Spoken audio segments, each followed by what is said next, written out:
All right, Shalom.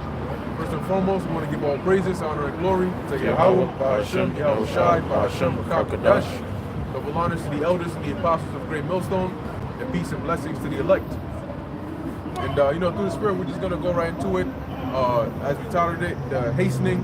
That's the time we're in, the time of hastening. All right, so we're gonna go into a few precepts on that, and Lord willing, flow through the Spirit from there. You said Isaiah 47. Isaiah 47. Okay. Start from the top. Yep. All right. This is the book of Isaiah, chapter 47, verse 1. Come down and sit in the dust, O virgin daughter of Babylon. Sit on the ground, there is no throne, O daughter of the Chaldeans. For thou shalt no more be called tender and delicate. Take the millstones and grind meal, uncover thy locks, make bare the leg, uncover the thigh, pass over the rivers. Thy nakedness shall be uncovered, yea, thy shame shall be seen. I will take vengeance, and I will not meet thee as a man. As for our Redeemer, the Lord of hosts, Yahweh Ba'ashem, Yahweh Shai, is his name. Right. So essentially what's going on right now, the spirit that if you are the spirit that's been going around this place is the fact that people they have the sense that the Most High bluffs. Okay, the Most High is bluffing and that prophecy is not in effect. But what they have to understand that the Most High has a coercive reputation. The Most High, what I mean by that is that the Most High has never bluffed in his lifetime. All right, you read the scriptures, even in the prophecy that he gave to Jonah to Nineveh. All right. Nevertheless, what happened later on? Nineveh was destroyed. So the Most High is not in a habit, right? And he promises to never be in the habit of acquitting the wicked. This place is a wicked society, and people feel as though the Most High was just bluffing, and that the words that we just read onto you right now is something that you say to a kid to make sure they're afraid, like telling somebody, to pacify them, right? This is not a myth. This is not something to say to you so you be afraid, so that you get right. No, this is an actual thing that's coming to you. And another thing too that you have to realize that everybody obeys the Most High. The wicked will obey the Most High, the righteous obey the Most High. The difference, however, is how one person obeys the Most High. Now the righteous person, he's humble and he will listen and he will obey the Most High without any scourge upon his head. The wicked, however, he will obey the Most High when the Most High beats his ass up. Right. So seeing as how the righteous and the wicked are under the sun, like the scripture tells us in the book of Ecclesiastes, you have to understand that there are wicked people in here that the Most High is actually willing to destroy. And the Most High is not in the habit of bluffing about that. There's going to be a time where he's not just going to sit there for you to blaspheme his name. He's not just going to sit there and watch you, slander his word, right? He's not going to sit there for you to live in the world that he made, right? Now, understand that a person, when you were born, you came to meet the skies. You came to meet the land. The oceans were still there when you were born. You have to understand that. So this world that you're living in, the man, the being that created it, Yahweh Ba'ashem Yahweh Shai, the one who created it by his authority, he says that if you are to live in this land that I created, if you are to possess the soul that belongs to me, because remember the scripture, if we get it right now, the scripture says that a man borrows his soul from the Most High. So your soul does not belong to you. The land you live in does not belong to you. Your body does not belong to you, right? And the person whom it belongs to, if you are to what? If you are to exercise your right as a human being, as a living person in this world, there are certain things that you have to what? There are certain rules that you have to abide by. But people don't want to hear that. People don't want to hear that. Skinny people don't want to hear that. Fat people don't want to hear it. That you have no power in you whatsoever. You are a base being. You got it? Yeah. Right, come. Bring it out right now. This is the book of Wisdom of Solomon, chapter 15, verse 16. It says, for man made them, and he that borrowed his own spirit fashioned them, but no man can make a god like unto himself. That's right. So it was going into how people worship gods with hands, and the scripture was going into how the gods, the ineffective gods that they create, it was made by a man who himself he borrows his own soul from the Most High. So every man borrows his soul from the Most High. So if you ain't willing, right? If you ain't willing to understand, if you ain't willing to adhere to the rules, the commandments that the Most High set upon us, you will be destroyed. And this destruction is what we speak about. Is what we speak about.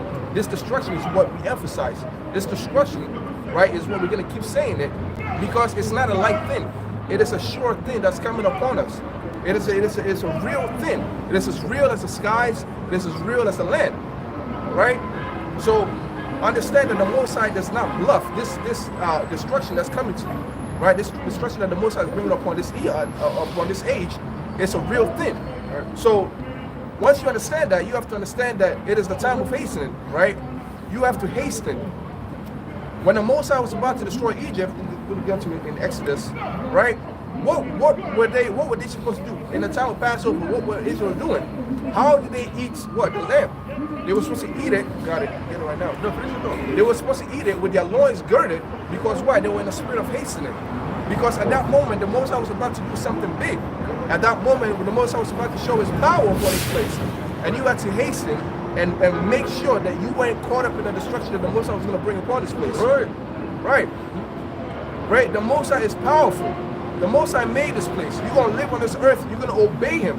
Right. And people ain't obeying Him. And so this destruction is going to happen. You want to escape that destruction, be in a spirit of hastening. Be in a spirit of alertness. Don't be dead in this place, man. Flee out of this hole. Flee out of Babylon.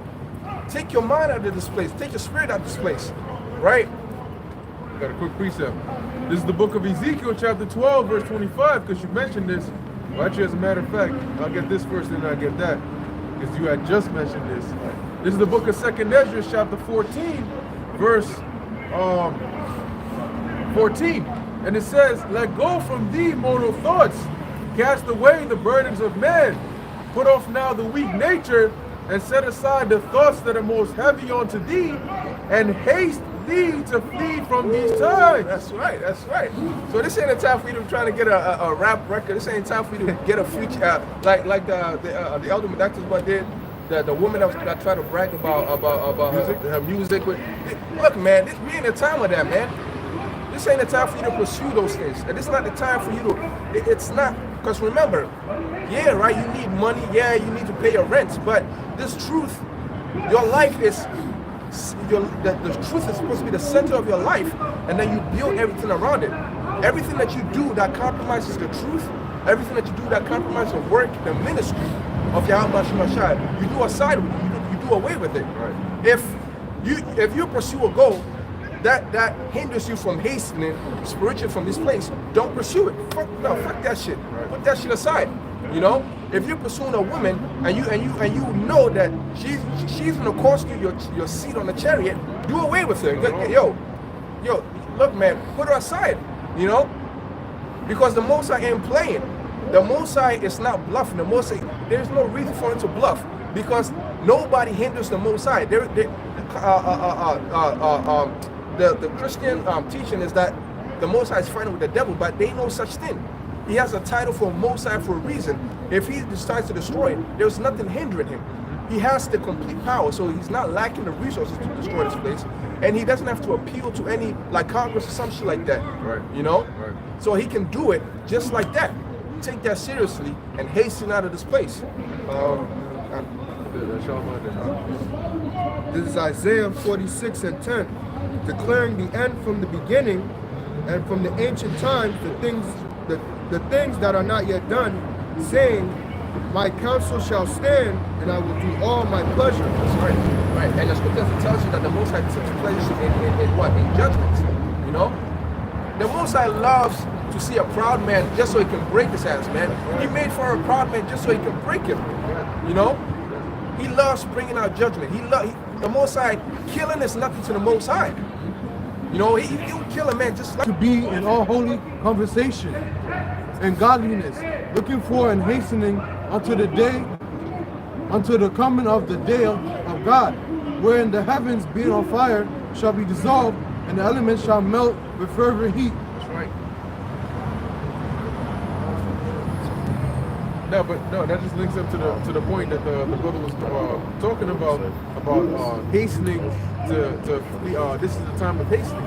And it tells you in the book of Habakkuk that he may run that readeth it. Yeah, yep. And running is making haste. So when you hear this word, you're supposed to make haste. You're supposed to be quick to hear the word. You're supposed to be quick to turn to the Lord. Yeah. Hey, when you live if you were among a nation, right, and you didn't live in a city, you live in the countryside, and you heard that there was war coming, this ain't time for you to go tend to your crops, man. Right. You're supposed to pack up and get into the city behind walls. You know, that was what's going on. That's the same spirit that we are to be in right now. Yeah, hey, as a matter of fact, since you mentioned that, the brother got Exodus. Okay. When you go into the history about the time of 70 AD, around, you was thinking that, right? From 66 to 70 AD, when you read it, it tells you that you had a lot of Israelites that were actually fleeing to Jerusalem because the siege started up north from Galilee coming on down, Galilee, Samaria on down. And as they heard the Roman armies were coming, a lot of Jake started fleeing to Jerusalem because Jerusalem was a fenced city. Yeah. It was like a fortress. So like you were saying, and you go in there because when the siege comes, they close the door, lock the wall, lock the doors, close the walls and everything. So the enemy cannot get through. So if you come there, you too late, that's your ass. Yeah. The doors are defenses too. That's it. Yeah. All right, bring it over. Got it. Oh no, 12. And that's the spirit that you asked them to get there because we're now in the time of the second Exodus. So we also gonna have to make haste to in this time to turn to Yahweh Hashem Yahushua. This is Exodus chapter 12 and 3. Speak ye unto all the congregation of Israel, saying, in the 10th day of this month they shall take to them every man a lamb, according to the house of their fathers, a lamb for a house. And if the household be too little for the lamb, let him and his neighbor next unto his house take it according to the number of the souls. Every man according to his eating shall make your count for the lamb. Your lamb shall be without blemish. A male of the first year, ye shall take it out from the sheep or from the goats, and ye shall keep it up until the 14th day of the same month. And the whole assembly of the congregation of Israel shall kill it in the evening. And they shall take of the blood and strike it on the two sides. Strike it on the two sides posts and on the upper doorposts of the houses, wherein they shall eat it. And they shall eat the flesh in that night, roast with fire and unleavened bread, and with bitter herbs they shall eat it. Eat not of it raw, nor sodden at all with water, but roast with fire his head with his legs. That's right, because this ain't time for you to making a cuisine of lamb dinner or something like that. You know, this ain't time for you to be boiling and put spices on it. Nah, man, roast that shit on fire because we're about to get the hell up out of here. All right, keep going. And with the pertinence thereof, and ye shall let nothing of it remain until the morning. All right, so no takeaway plates. You know. Yeah, I eat some now, but I grab some to go. There is no to go. Yeah, you weren't supposed to be thinking of anything other than that very moment, man. Because Jake got that spirit, man. You know, they always think, okay, that there's always another day, which is because a day is not even determined by them. Tomorrow ain't determined by them, and then they between, you know, they have no power on the course of time whatsoever. You know, so you weren't supposed to be like thinking about, okay, we got a lamb dinner, we got tomorrow, we're going to China. Like, that for me was where your mind was supposed to be. Was where all your attention was supposed to be, you know? Yeah. And this is what we're in right now. Yeah, and also you gotta remember that whenever Moses told them that the Lord was about to put great death upon the land. Yeah. So at that time, you don't have an appetite, you know, because you scared as shit. You making haste, you scared, you like, yo, there's death going on, you hearing the screams of the Egyptians. So you're not gonna have an appetite to say, yeah, I'm a dog this down and then take something to go. No, you know, because look, man, when you in trouble, you can't eat. That's why whenever people are going through tough times, it's easier to mourn, and when you mourn, it's easier to fast because you don't have that appetite to eat. Yeah. Yeah, continue. Yeah. Oh, yeah. This is Ecclesiastes chapter 7, verse 14. In the day of prosperity, be joyful, but in the day of adversity, consider. The Most High also has set the one over against the other, to the end that man should find nothing after. So adding to the point that, you don't know what's going to happen to you the next day. Yeah. Right. That's why in the book of James, it says we ought to say Lord willing. Yeah.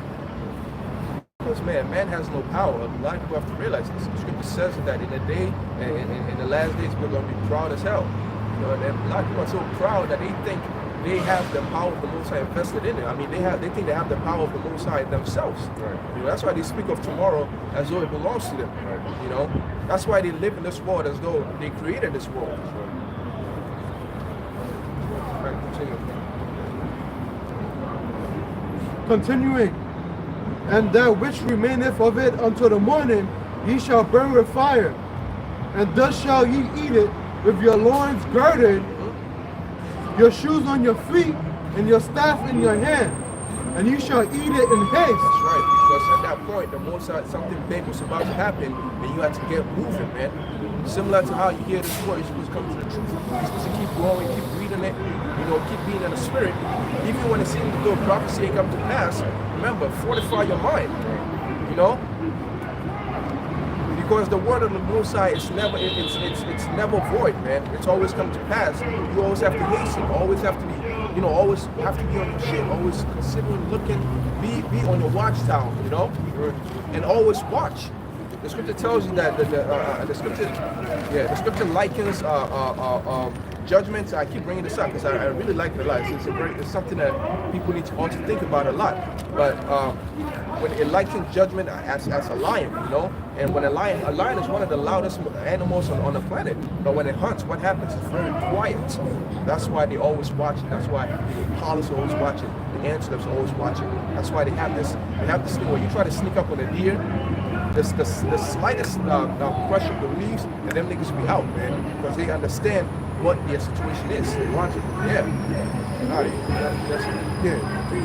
This is 2 Ezra chapter 2, verse 13. Go and ye shall receive. Pray for a few days unto you, that they may be shortened. The kingdom is already prepared for you. Watch. Yeah, watch.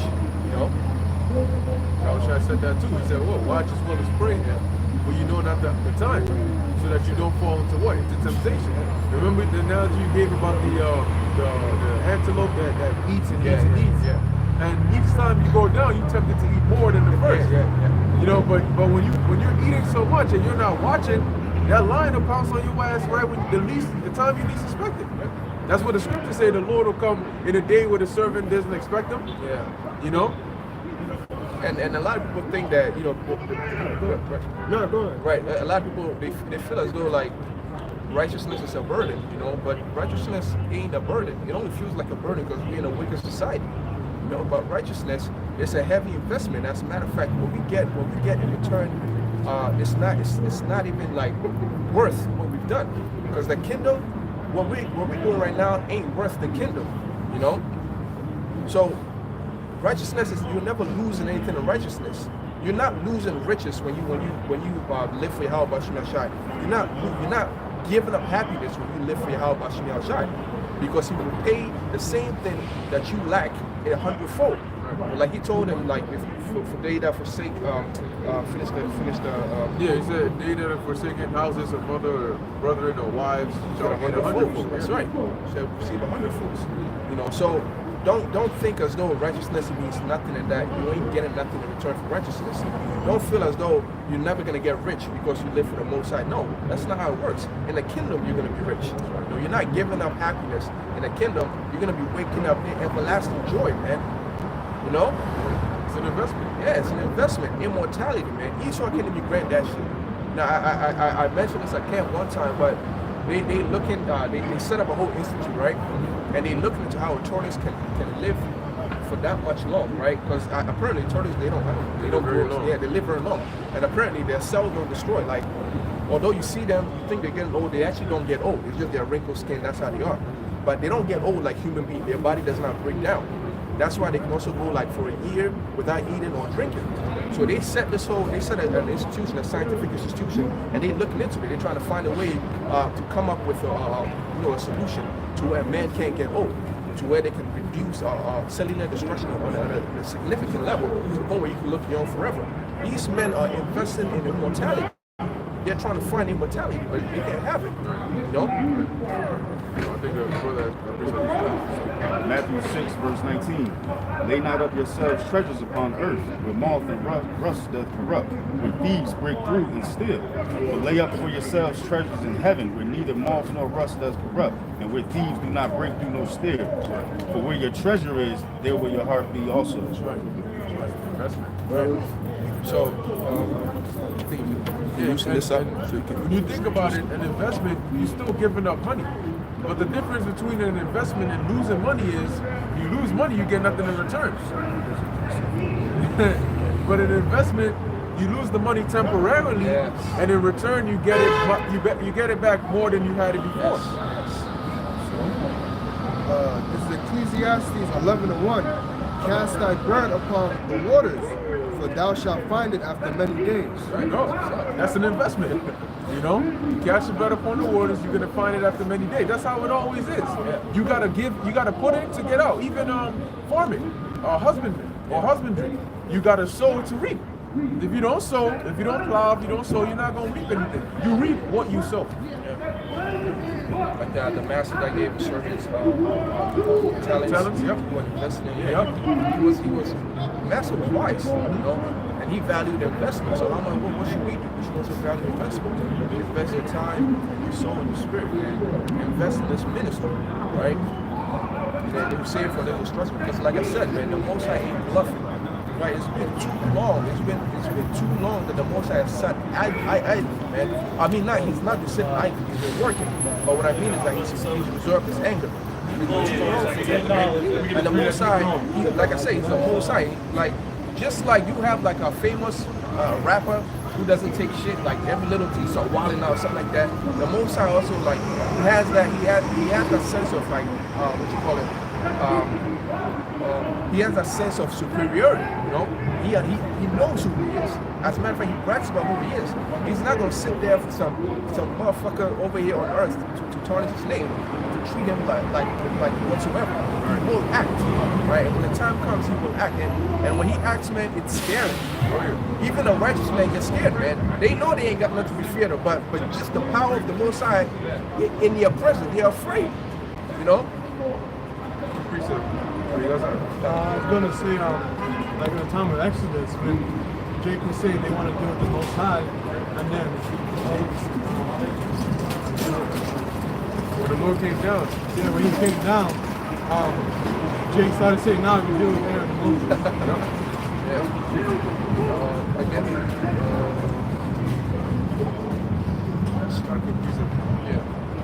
Because you mentioned being quiet.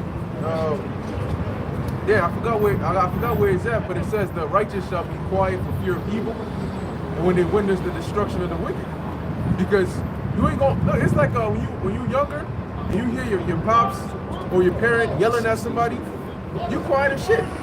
Even if you got something to ask them, you gonna wait till they calm down before you open your mouth, because you fear that in their rage they might just turn around and include you in that shit.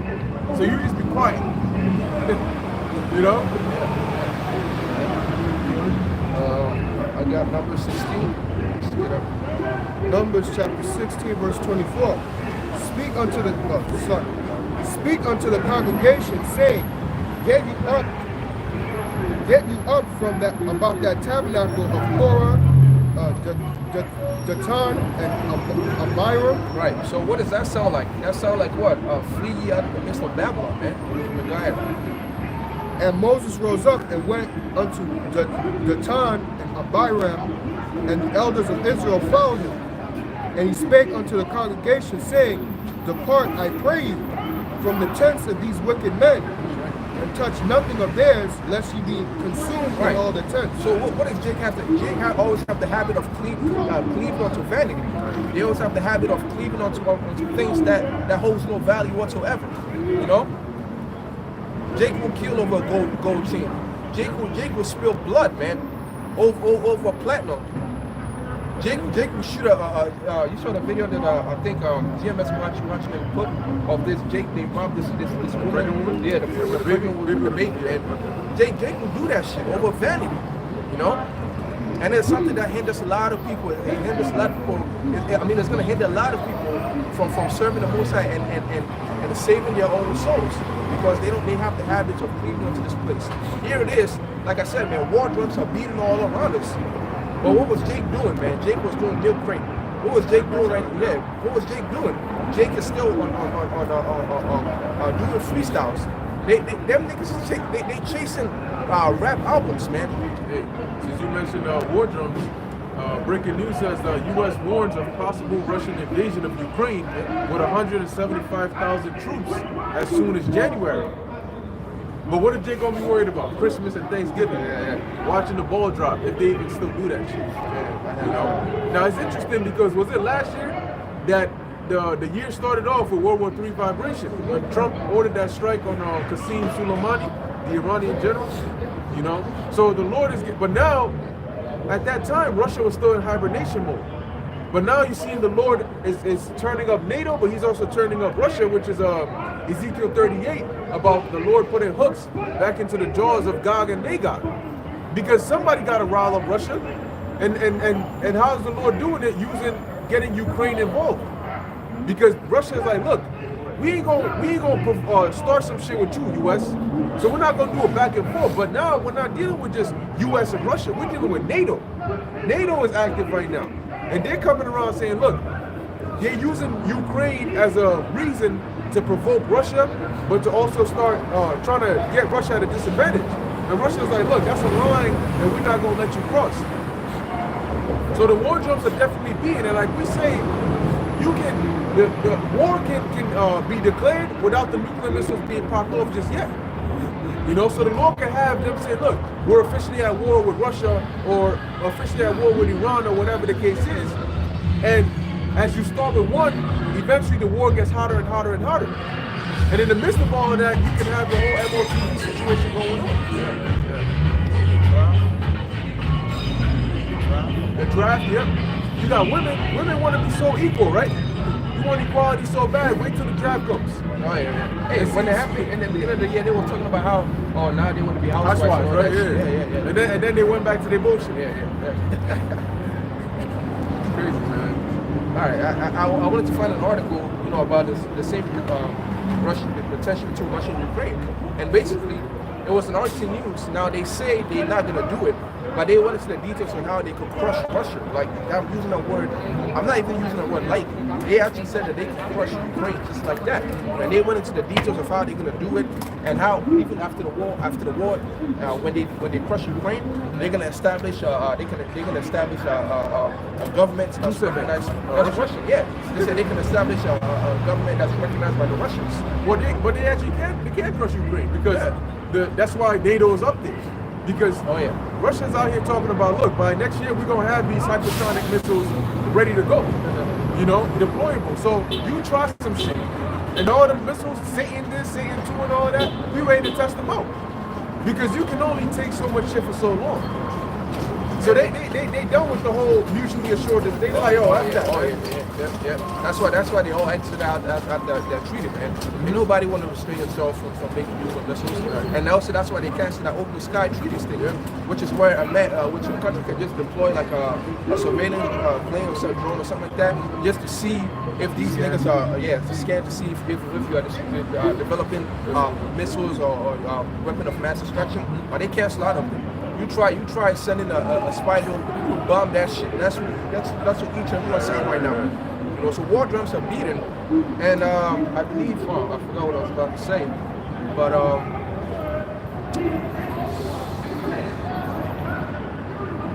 I should have said that first, but yeah. Hey, well, in the midst of war drums, you also got food shortages. You got inflation that's getting ready to be hyperinflation. The IMF just came out and warned about an economic collapse. The IMF, the International Monetary Fund, that's working with the World Bank. That's like the Federal Reserve on steroids, but the Federal Reserve for the world. That's like the World Bank. And they came out and said, look, if you guys don't do something about this debt ceiling and so on and so forth by the end of this year, that the world economies are looking like they're gonna get ready to collapse. Yeah, and before previously, I wanted to make a comment that it's a spirit that the Most High was using in Russia, because the first time weapons of mass destruction was made, when they bombed Hiroshima. Right after that, Russia made the biggest nuclear atomic bomb ever. It was like, they said it was the biggest atomic destruction ever. Now the United States couldn't make anything close to that, so what they did was they eventually invested into numbers. If you have one big ass bomb, we have 10 bombs. Oh, that's pretty much it. That's what. But nevertheless, it shows you that what they are capable of doing, the Most High has made. Like, I want to show you that the Most High is setting up these Gog and Magog. You know, the Most High is like kind of playing with our images. You know, he's little by little he's showing us that like he's setting up a nation to destroy Babylon, man. And that's pretty much all I wanted to bring out. But hey, man, hastening in this time, man. This ain't a time for you to be lollygagging. This is a serious time that we're right now. Yeah, you guys are Ezekiel 38. Right? Did we finish? Finish numbers. Right? Okay, you can finish numbers. All right. So put it out. Oh, that's good. Okay, got it. You can read it. No, sure. Yeah, but that's the times we're in, as it says in Ecclesiastes, the 3rd chapter, a time for war and a time for peace. But the peace comes after the war, because the war establishes the peace. You know, because it's like before the war, you have the tensions built up, and everybody got something. Iran got something, China got something, Israel got something, US got, everybody got something. But after the war, everybody uses what they got, and whoever had the best obliterates everybody else. That's it. They're the dominant power for however long that is. Yeah. And the Most High is the one who he's the decider. But here's the thing. Victory belongs to the Most High. And the thing about it is, it ain't gonna be any of you nations. As it says in Psalms 2nd chapter, why do the heathen rage and the people imagine a vain thing? China thinking they're gonna come up into power next is a vain thing. Russia thinking they're gonna come up into power next is a vain thing. These elites thinking their new world order is gonna succeed is a vain thing. Because Yahushua is gonna come and destroy all of that. The plot twist, he's gonna just boom, all right, shut it all down. You know, it's like when you play the video game, right? You play the video, let's say I'm playing FIFA with you, you know, and it's like, damn, am I gonna win? Are you gonna win? Some people betting on me, some people betting on you. And then your pops comes in there and just unplugs the whole game. You know, like yo, it ain't even your the game is off. The game is off. Ain't no games. You know, so that's what Yahushua's coming to do. And what are we gonna do? Both of us gonna get tight at your pops. That's what these nations are gonna do. They're gonna see Yahushua and say, yo, we gonna put our match on hold so we can save the game, so we can at least come back and play it again, right? But we ain't going. You know, it's his house. Alright, so you can go to it. Numbers chapter 16, verse 26. And he spake unto the congregation, saying, Depart, I pray you, from the tents of these wicked men, and touch nothing of theirs, lest ye be consumed in all their sins. So they got up. That's an example showing you why Paul was saying that what fellowship have the godly with the ungodly. You're not supposed to be yoked with the wicked, because when judgment comes upon them, you could possibly get hit as well. Don't join hand with the wicked. You know, you go to a club, and then it turns out that most I was planning on breaking the whole building and killing everybody in it. Now your ass caught up in it because you want to be fellowship with the wicked. You know, you might not die, but you're gonna get hurt. Oh yeah, that's true. Verse 27. So they got up from the tabernacle of Korah, Datan, and Abiram on every side. And Datan and Abiram came out and stood in the door of their tents. Right. And so everything that these men, Korah and those people that came up against Moses are guilty of, Babylon is guilty of it too. We saw Edom was guilty of it. Mainly what was it? Pride. They thought they could exalt themselves above what the Most High had set in place. And that's why they got destroyed for it. And for that same reason, America will be destroyed with it. China will be destroyed with it, man. All these other nations will be destroyed with it. They envy Moses. They envy this position. And that's the same thing these elites do. They envy us. And so they set up Babylon, they set up that environment, and so the Most High is going to take them down, like you said. Yeah. Continuing, and their wives, and their sons, and their little children. And Moses said, hereby ye shall know that Yahweh has sent me to do all these works. Right. So, and very soon we will, and very soon, like, keep going. And For I have, and Moses said hereby, and Moses said, hereby ye shall know that Yahweh has sent me to do all these works, for I have not done them of my own mind. Right, and very soon, this is the testimony that the men, Lord, that we're going to be holding very soon. Very soon, we ain't going to be people who can't prove to you the power of the Most High. Very soon, we'll be bold enough to tell you, look, man, I told you the Most High will do this. I told you that we ain't doing this of our own accord. Very soon, we have these testimonies. Very soon, you ain't gonna be the world ain't gonna be the one laughing. Very soon, those that are mindful of the power of the Most High, those that serve the Most High, will be the ones that get to brag. Wisdom of Solomon, actually. This is Wisdom of Solomon, chapter 12, verse 17. It says, when men will not believe that thou art of a full power, thou showest thy strength, and among them that know it, thou makest their boldness manifest. That's right. Hey, case in point, these men, they thought they had put Yahushua to death. They thought they had destroyed everything that Yahushua had established. But what happened? In a time when the apostles were hiding in attics, in a time where Christians were fearing their lives, what happened? The Most High gave them the gift of tongues. The Most High gave them the gift to heal. The Most High gave them the ability to even cross the borders, to cross the area which they had previously been preaching in the first place. Miracles. Elijah, Elisha. So very soon that's what's going to happen, man. When Elijah he said, if I be a man of God, let fire come down. Yeah.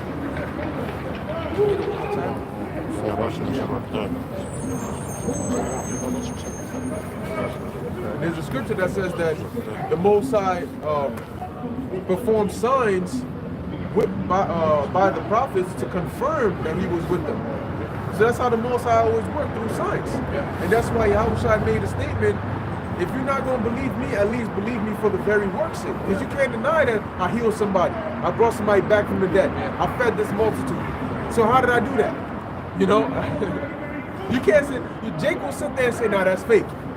But you can see it right before your eyes. How is it fake? I don't know, but it's just fake. Because they don't accept it. Or they don't agree with you.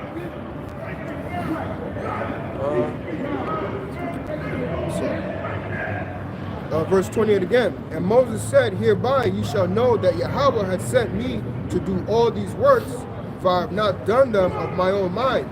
If these men die the common death of all men, or if they be visited after the visitation of all men, then the Lord had not sent me. That's right.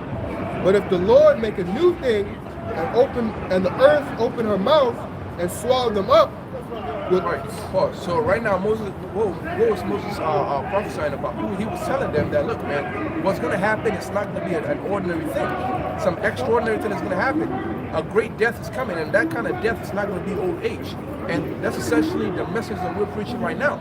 Right. We ain't teaching of prosperity. We ain't teaching that you're going to die by retiring, growing old, and then be in your grave, you're going to be in the coffin. No, we're prophesying of a grievous death.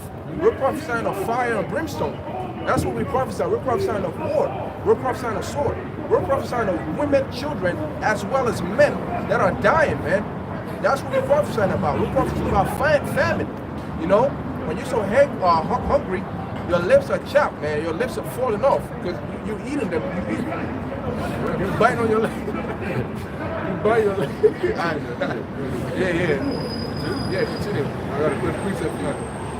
Since you mentioned grievous deaths, I think it's Jeremiah 16.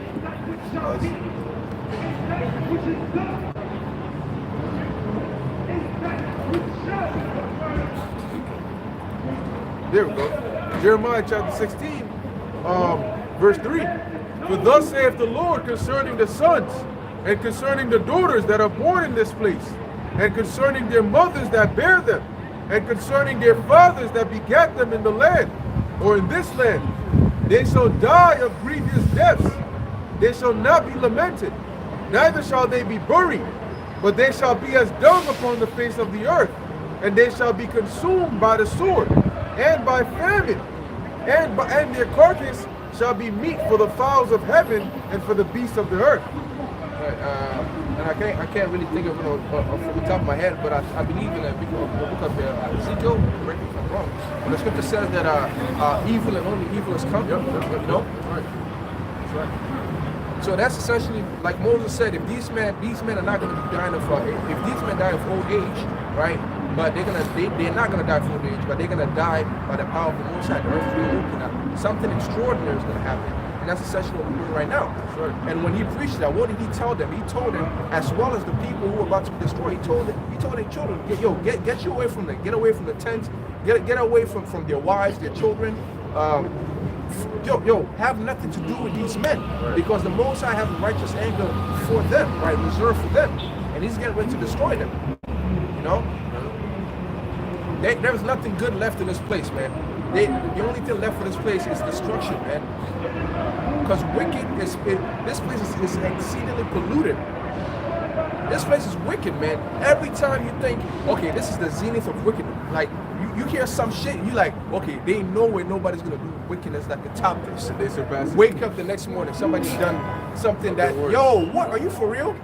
And the surprises never end, you know? No, I was gonna make a point. You might think like, okay, you might know somebody got, dinged in the behind, but you gotta think about the way the Most High sees it. The Most High seeing everything that Esau did. So you might know one person in your hood that's getting, but the Most High says like, yo, you just saw that. I'm seeing 1,000 of this. Man. Mind you, he's of more pure eyes to behold iniquity. So it's like, I still gotta see all this. You just saw a little bit. I'm seeing. And he's much more righteous, like, and I gotta hear it as well. So that's why it says the sins have reached on the heavens. Like, I gotta smell it, I gotta hear it. And it's like, I gotta stay by my word and deal with this until I'm ready to bring the judgment. That's how you know how much more. And it's like, I wanna fuck y'all up, but it's like, I gotta wait to fuck up. I can't go past my word. I gotta stand by it.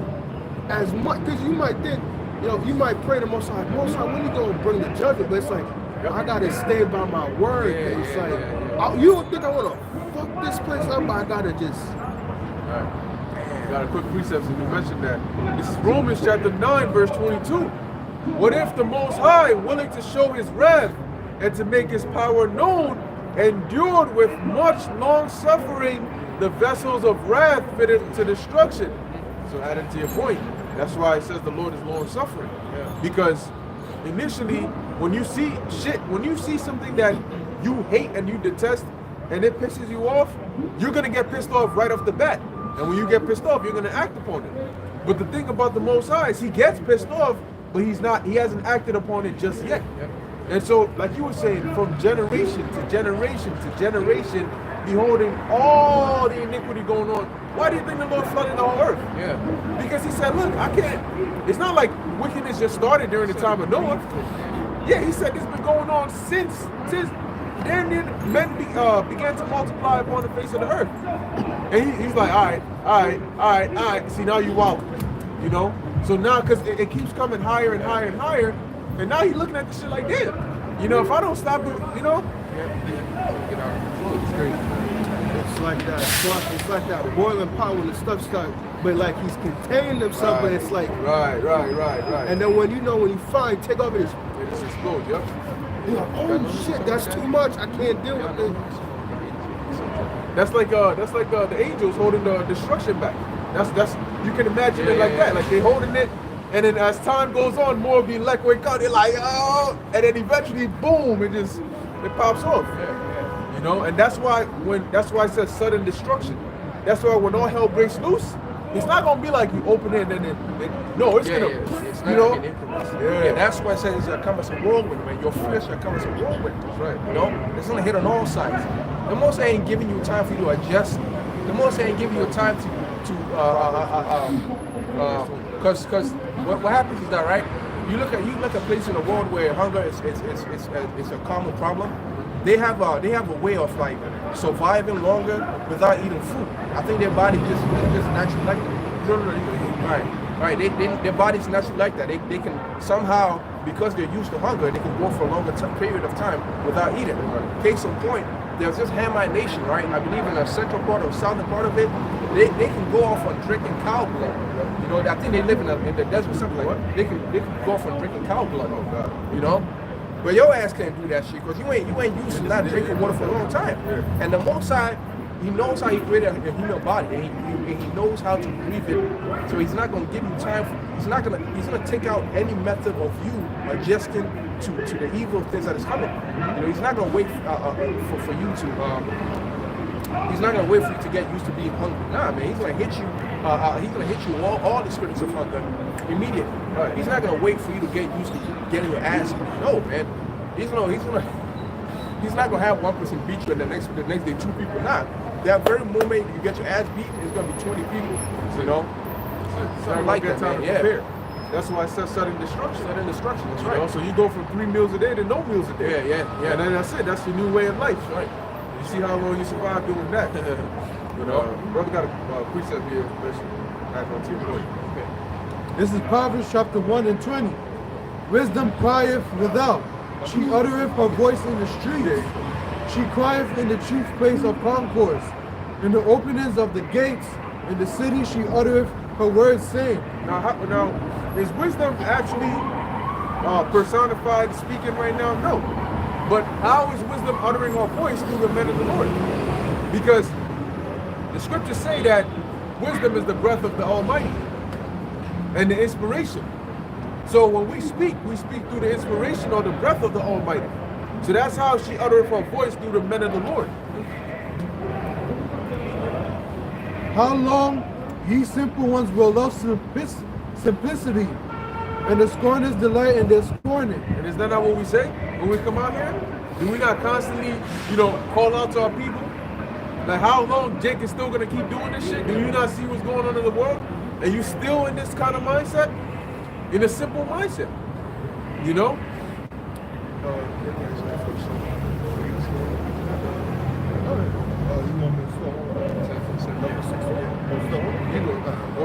And fools hate knowledge. Verse 33. So you wonder, why is a fool still a fool? Because he hates knowledge. See, you can have a one-time fool, meaning because to be foolish meaning you're ignorant of it. So you may be a fool once, but if I come back and you're still the same fool, then you're really a fool because you hate knowledge. Because if you're a fool one time, the next time you're gonna go and learn whatever it is you didn't know before. But if I come back and you still doing the same old stupid shit, then that means that being that the knowledge is accessible to you, it's not that you don't have access to it, it's that you don't want it. Pursuant to Hosea 4 and 6 on down, that what? They have rejected knowledge. They are destroyed for lack of knowledge, but they hated knowledge. So really, they destroy themselves. Verse 33. Turn you at my reproof. Behold, I will pour out my spirit unto you. I will make known my words unto you. Because I have called, and ye refused. I have stretched out my hand, and no man regarded. Yeah, people are gonna say, "Oh Lord, when did you call?" I never heard you call. I never saw your hand. They expect the sky to open up, and the Most High just reach out his hand down, like, "Yo, here you go." No, he obviously doing it through his prophets, but because they're not spiritual, they don't see it that way. What does it say in 2 Chronicles 36 and 16? They mocked the messengers of God till there was no, till the wrath of the Most High rose against them, and there was no remedy. All right. But ye have set at naught all my counsel. All my counsel. They didn't even consider one. And Isaiah the first chapter tells you what? My people do not consider. They don't stop to think, yo, hold on. Why would the Most High say I shouldn't go and commit adultery? Why would the Most High say I shouldn't eat pork? Jake don't sit down and even think about it. No, I ain't doing that. Well, did you actually think about, why would the Most High say don't do that? Because if you actually do, you'll realize that there's health. It's beneficial to your health for you not to eat the abominable foods. Because the Creator is telling you, look, I made this shit. I know what's in it. I made your body. I know what's in that. And I know this doesn't go well with your body. That's why I'm telling you, don't eat it. No, that ain't for me. No, that ain't my Jesus. You know, I want this pork. I work hard for this. You know, that's Jake, man. I gotta. You said that you don't hate knowledge, but I hate words. This is Jeremiah 35:15.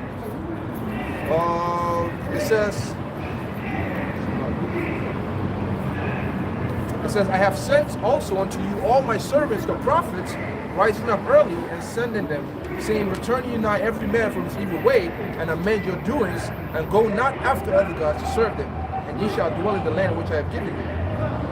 But ye have not inclined your ear nor hearkened unto me. So, exactly. You know, so it's not like the Lord didn't try. It's not like the Lord didn't send you a way out. That's like if you drowning and somebody throws a life raft, then you say, nah, fuck that shit. I got appreciate God. You drown that nigga. Matthew chapter 25, verse 34.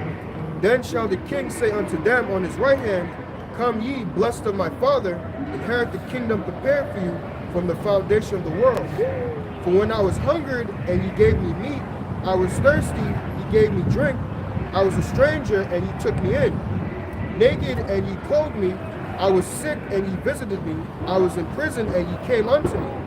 Then shall the righteous answer him, saying, Lord, when saw we thee an hungered and fed thee, or thirsty and we gave thee drink? When we saw thee a stranger and took thee in, or naked and clothed thee? Or when we saw thee sick or in prison and came unto thee? And the king shall answer and say unto him, verily I say unto you, inasmuch as ye have done it unto one of these least of my brethren, ye have done it unto me. Then shall he say unto them on the left hand, depart from me, ye cursed, into everlasting fire, prepared for the devil and his angels. For I was hungered, and ye gave me no meat. I was thirsty, and ye gave me no drink. I was a stranger, and ye took me not in. Naked, and ye clothed me not. Sick and in prison, ye visited me not. Then shall they also answer him, saying, Lord, when we saw thee an hungered or athirst, or a stranger, naked or sick or in prison, and did not minister unto thee? Then shall he answer them, saying, verily I say unto you, inasmuch as ye did it not unto one of these least of these, ye did it not unto me. Who are the least? The Lord's elect. So, starting with the prophets, guess what? You may say, oh no, well, when were you out there in the streets prophesying to us? Well, Matthew 10 and 20 tells you that what? The Lord is speaking through us. You know, so they're thinking that you have to physically go put clothes on Yahushua in the spirit world before you can fulfill that. But he's like, no, if you did it for them, you did it for me. You gotta be spiritual, man.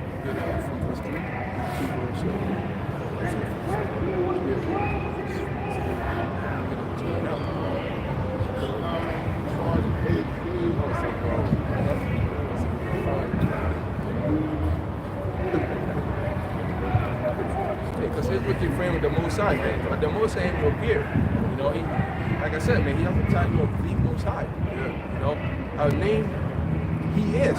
That's the most fitting to him because he is everything. Receiving and see by his, like, bro, a lot of people don't respect that. But should a rapper pull up to his hood, this man will start kissing his kids, man. You know? But when it comes to the Most High, he don't care. See, ultimately, it's because the Most High has flexed his power here. You know? That's really what it is. Because when you see, why do you think after the Most High did what he did, nobody wanted to mess with the nation of Israel? Yeah. Why do you think? The Jebusites were heathens that came. They devised a cunning plan to avoid the nation of Israel because they said, look, let's dress up like we came from a far land, wear out some torn stuff, and come to them and say, yo, look, we came from a far land, and look, we'll serve with you guys, but so long as you don't do nothing to us. Yeah. And you know, they didn't listen to the Most High. They just went right ahead and said, all right, we're not gonna hurt you. Come to find out, they were in the land that Jake was gonna go take over. Yeah. So Jake guessed it. They're like, hold on, these niggas, they live right here, but we can't touch them because we already made an oath to them. Yeah. But they knew what the power that the Most High had, Yep. because he had just flexed. He just destroyed the. Now Egypt wasn't like Egypt wasn't in a low state. Egypt was like the place to be. You know, so the Most High, man, he made quick work of that place. Everybody heard about it. Yeah. Hey, I think when you go to the historical account, that whole area, that whole kingdom area, because Egypt was superpower, they were vassals to Egypt. Yeah. So during the time of Joshua, when he was around conquering these nations, they were actually sending like royal letters to Egypt, and they were asking for troops. They said, "Yo, we need archers, we need chariots. Send these motherfuckers here because there are a group of they use a word called Habiru, which I don't know, it had a lot of meaning, but it roughly translates to somebody with like no nation or no law. So a lot of people thought they were bandits, but they weren't bandits. You know, yeah, exactly. They called them Habiru because they weren't they didn't follow the customs and the law of their land. So they called them like barbarians, something like that. But they were Israelites, like foreigners, straight in. They didn't compromise or something like that. They didn't compromise. You know? And they were sending letters to Pharaoh. So, like I said, when the Most High was flexing, when Israel was flexing in the power of the Most High, nobody could come against Israel, man. That's why Egypt wasn't sending reinforcements, because they knew they ain't trying to fuck with that, man. You know, take that land. As long as you left Egypt, all right, that's all good. Take that point, take that land, you know. But you know what's funny? Egypt was some grimy ass heathens, man, because they always did that. They did that to Jake. They did that when the Babylonians came. The reason was well, first they did it to the Northern Kingdom because as we went over in class yesterday, Hoshea, the last king of the Northern Kingdom, the reason he rebelled against the Assyrians was because he made a deal with the Egyptians, saying, "Yo, we ain't gonna pay tribute." Now, when the Assyrian king came, the Egyptians ain't do shit. And then when the Nebuchadnezzar came, Zedekiah rebelled against the Nebuchadnezzar because of the Egyptians. He made a deal with them. Come try to find out. Them Egyptians like, "Yo, bro," and then the few of them that came got their ass kicked too. That's why I forgot if it was Jeremiah or Isaiah. He said, "You trusting in Egypt is going to be like leaning on a reed that's ready to break your head." A bruised reed. I think it was Sennacherib that said that. Oh yeah. Because he knew. He was like, "Oh, Egyptians ain't gonna do shit for you. they just as scared as you." Yeah. Hey man, get Isaiah 47, and I want to read the translation. 57. Shit. Start from verse 3. Isaiah chapter 57, verse 3. But draw near hither, ye sons of the sorcerers, the seed of adulterers and the whore. Against whom do ye sport yourselves? Against whom do ye make a wide mouth? And draw out the tongue? Right. So now this is the translation in case it goes over your head. This is the new King James version. It says, "Whom do you ridicule? Against whom do you widen out your mouth and stick out your tongue?" Because these wicked Israelites were in the spirit of that. Yeah, they mocked the men of the Lord, and they mocked the Most High. So the Most High actually sent a prophet to tell them, like, let them know who are you making fun of? You're the one with your head on the chopping block. You're the one that was sending nations to come kill. Like, who are you making fun of? That was the whole thing. That was what the whole thing was about, though. Who exactly are you making fun of? You make fun of me, so what? I still go. The Most High still feeds me. But the time, well, you Israel, man, like they ain't doing nothing sensible, because these heathens are not on your side, right? I keep saying this again. The heathens are not on your side. You forsake the powers. You forsake the power, and then you go against something that's ineffective. So when the scourges come upon you, where do you go, man? You haven't made any sensible plan, any sensible action. But here it is, you're making fun of someone who's actually making a righteous initiative. You're actually making fun of someone who's making the right decision. I'm gonna eat in a time of famine. Why are you making fun of me? Right. You know, you make fun of me, but I live in the same ghettos as you are. You're making fun of me, but I'm still what you call it? They steal from me. How do you call it? The elites. I work for the elites just like your dumb ass does. So who are you making fun of? I'm working towards immortality. I'm working towards kinship. What are you working towards? You're working towards nothing. You're working towards what you call it? I don't even know what, a BMW, right? Or something like that. Rolls Royce, vanity, which is nothing.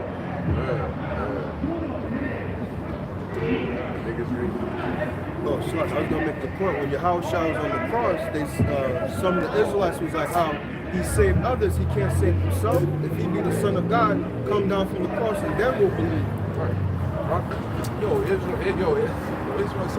But then fast forward to the future, that's why you call the hell you caught. That's why you were enslaved and going through all that shit. But then you turn around, oh, is there no God? You know, I don't believe in God because he let all these things happen. Hold on a second. What about the shit that you've been doing? The Most High is reactive. Judgment comes after an action. If you do something wrong, you get judged. You don't get judged for no reason. So if all that hell, because it was hell, but all that hell we caught, why did we catch it? There must have been a reason. And the scriptures say the Most High loved us. They like to worship a God of their own choosing. They like to worship a God of their own making. And the Most High is not subject to you. The Most High doesn't exist. It's not Santa Claus, where he only exists if you believe him. You know, it doesn't work that way. It's not exactly. It's not fitting. Oh, she got me. Oh, you know, it don't work that way. You know. Against whom do you ridicule, man? Who are you sticking out your tongue at? Your life ain't headed nowhere, man. Your life, what you call it, prosperity comes from the Most High. If a man be loved, if a man gain increase, it's all from the Most High. If the Most High ain't on your side, what do you have? What are you so comfortable with that you ought to make fun of the Most High? And the answer is nothing.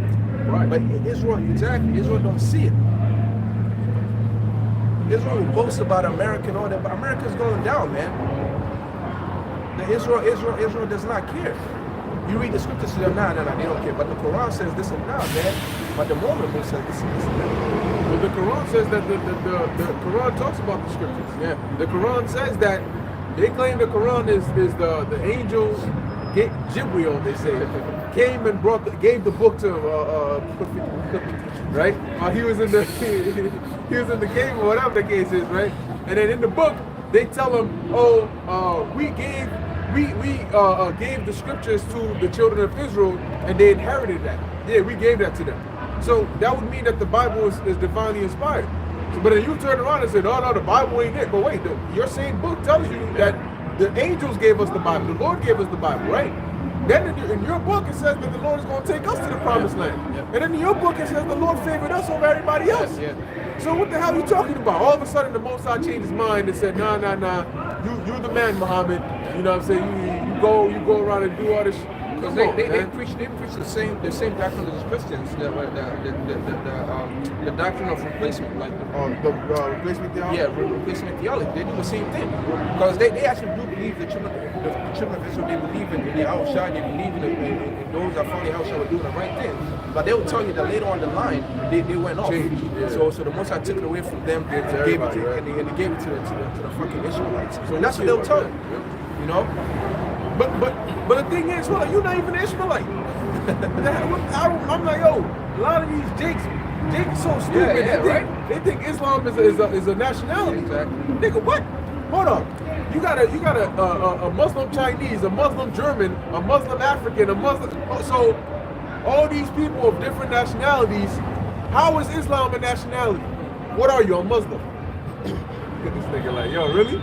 A Muslim is not a nationality. Okay, it's a practice. It's a quote-unquote religion. That's all it is. So you Israelites, when we tell you an Israelite, nah, I'm Muslim. Nigga, no. It's like saying, you black, nah, I'm Muslim. So what kind of are you? So what are you? What's your nation? You know? Jake, look, man, here's the thing. Jake did not do any studying whatsoever. They just go, nah. I just know that, look, bro, you ain't supposed to do this. Okay, so before you make a stupid statement out your mouth, show me. Go into your book. They can't even go into their book to validate their book because they don't even know what's in there. No, but the hadiths and this guy and this guy. But bro, where are the prophecies at? You mean to tell me that the angel came down and told Muhammad all these things, but he didn't tell him what was going to happen in the last days? He didn't tell him what he was supposed to do. He didn't tell him about the MOTP. He didn't tell him about all this situation that's going on. So what are we supposed to do? They'll tell you that that the Prophet Muhammad is the last of the prophets, meaning after Muhammad they ain't gonna see more prophets. But hold on, the scripture which they believe to be a divine scripture will tell you, right, that what you call it? Daniel was supposed to prophesy again in the last days, Right. and that John was supposed to come and prophesy again. So John didn't come. You know, he didn't come and prophesy again on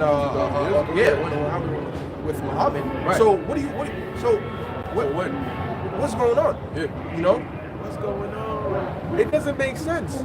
It doesn't make any sense whatsoever. But they say, hey man, that demon is a man. Now they say there's information going into how Islam was really created by the Catholic Church. Yeah. And man, they must have put some heavy demons in there, man. They literally conjured up heavy demons in there. Because yo, man, Jake that's into that, it's like it's like Satan got his palm on their head. And they can't even look left or right, because boom, like you stay right there, son. You know, because they just unless the Lord has mercy on them. But you know how they're gonna snap out of that? Because you got Jake that's so caught up into that Islam stuff, but you got women that are so caught up into that pride. It's like you look at a Judite woman, for example, and then you read Isaiah 4:1, and you look at the two, and you like, nah. There's no way. This proud demon can humble down like that. But then you remember Micah 7:10, that she gonna get stomped out. She gonna be like the mire in the street. That's gonna be the middle point from pride to humility. It's pain and suffering. So when they're suffering pain and they're calling la la and nothing is happening, that's when it's gonna sink in. Yo, hold on, wait, tell me, what the hell is really going on here? Quick testimony. I forgot who I talked to about it, but something happened to my mom this week where she was threatened by a job. She thought she was gonna lose it. And like I'm telling you, look, don't let all that, because my mom's like one of them, loud. She don't like to listen to you tell the most sensible stuff, and she'll just, I'm gonna just do all I want. She's like that. I'm telling you, when something happens to her, you should see her. She just starts shaking, getting real things. She comes to you. Yeah, I need you to help me do something. I'm shaking. I can't. Trust me, all that talking, all that everything is going to stop, like the brother's saying. When stuff happens, mind you, this is just a job. How much more when your life is in threat? That's it. Because the Most High knows everybody's reset button, and he's about to give you a hard reset. So when we tell you that, look, you're gonna humble down, we ain't gonna humble you. The Most High is gonna do it, and He knows exactly how He's gonna do it. Like it says in Proverbs, the 1st chapter, when your fear cometh upon you, meaning whatever you fear the most, that's what you're gonna face. And you know when people, imagine you take like a snake and you start bringing it towards a girl, and she's like, she can't function for shit. She like, even if you move the snake back, like it's back, she's still like no. Even a roach. Yeah, even a roach or a rat. Yeah. Right. So when you get into that zone, she's not gonna stand there like, nah, I believe in Allah. That snake ain't gonna do shit to me. I guarantee you, she's not gonna do that. She's gonna do whatever the hell you tell her to do. So, hey man, ultimately, man, when that time comes, that's what we're waiting for. And it's gonna be like a miracle to witness the transformation. You're gonna see the same proud ass chick, some Cardi B type chick, and you're gonna be looking at her like, maybe you on the roof of a building somewhere. You just looking at her like, yo, hold on. This bitch just said please. She said thank you. She said I'm sorry. Hold up. What? You know? But that's when you're gonna know the hell is hot. Yeah. When the flames start licking them, and then they realize, nah, this shit real hot. They're gonna need to humble down. That's the only way any woman is gonna make it, is through humility. You're gonna need to humble the hell down. And even then, for some of you ain't gonna make it. Just to add on to your point, because brothers was talking about fear the other night, just to add on to that, the reason why they're gonna humble down is because their greatest fear is gonna be right in front of their face, and they're just gonna have to face their fear. And if it's just you one-on-one, you can't conquer your fear, it's gonna overcome you and consume you, especially for women, because they're the weaker vessel. They're gonna break down and cry, and they're gonna seek someone that's stronger than them to help them out. And what you have to understand is that the Most High has a Look at that example right there. Look at that. That's what I'm talking about. Yeah, she opened the door like about to fucking like. Come on. Man, I say as she was doing that, another car just came and just smashed their car. I guarantee you, she go, oh my God, please, can you guys help? Come on, what do you mean can you help? You just came out with all that energy. Help yourself. like I saw a video one time. This woman, she picked up a fight with a man, and the man just straight up bitch slapped her, right? And then all of a sudden she started looking at the man like, you gonna let him do that to me? Yo, you gonna let him do that? he said, like, the man took his stick and left her ass over there. He said, I'll punch you in the mouth. And she was mad quiet. She waited talked again. Was it the one It's where they on old, the train? It's old. No, it's not a train. This one is actually at a deli though. Oh, where her man was it like a kid? Yeah. Oh, I thought you were talking about the 8-ball dude. Oh, The dude with the 8-ball jacket when the chick was talking to him. Oh, he got up and said, Slapped her. Yep. No. Yeah, there was one where they were on a train, and I think the dude came on there with his kids, and he was like, upset. You know how JK is, yo man, train is always packed as shit. And then some, she looked like an Edomite, and she mumbling shit under her breath, talking about, I'm gonna do it. She like take a chill pill. He's like, what? Take a chill pill. And you know she was afraid, but that pride wouldn't let her just shut the hell up. And he said, yo, say that shit one more time. This bitch, I know time went in slow motion for her, and she woke up and chose violence. She said, yes, take a chill pill, right in the mouth, socked her. And you know what's funny? Her man was standing right next to her. oh shit, a man with her. That was her man standing right next to her. Bitch looked straight to him. Boom. And then he standing there like looking at the shit. Yo, that's crazy. You gonna hit a woman like that? yeah, because the strength of a woman lies in a man. That's Yo, she got quiet. She stopped talking. She looked at him. She said, oh, my man ain't gonna do shit. I ain't gonna say nothing no more. She just got quiet. She just stood there quietly. And you know she wanted to touch it because it hurt, but she was just quiet with it. Actually, there was another incident a long time ago that happened on a train, something similar to what you just mentioned, except it was a Jake. And he said, listen, control your woman, calm her down. And he actually hit the dude instead of the woman, because it's like, yo, you supposed to control your woman and make her tell her to back off. So he actually decked him instead of the woman. He was like, I'm not gonna hit you woman because you're supposed to control her. It is you go home with a black eye because your woman out of it. Hey, that's why you got to let women know, man. Like, don't provoke violence. Don't provoke anybody. Salakia. Matter of fact, I used to watch, what's his name? Patrice O'Neal when he was alive, the comedian.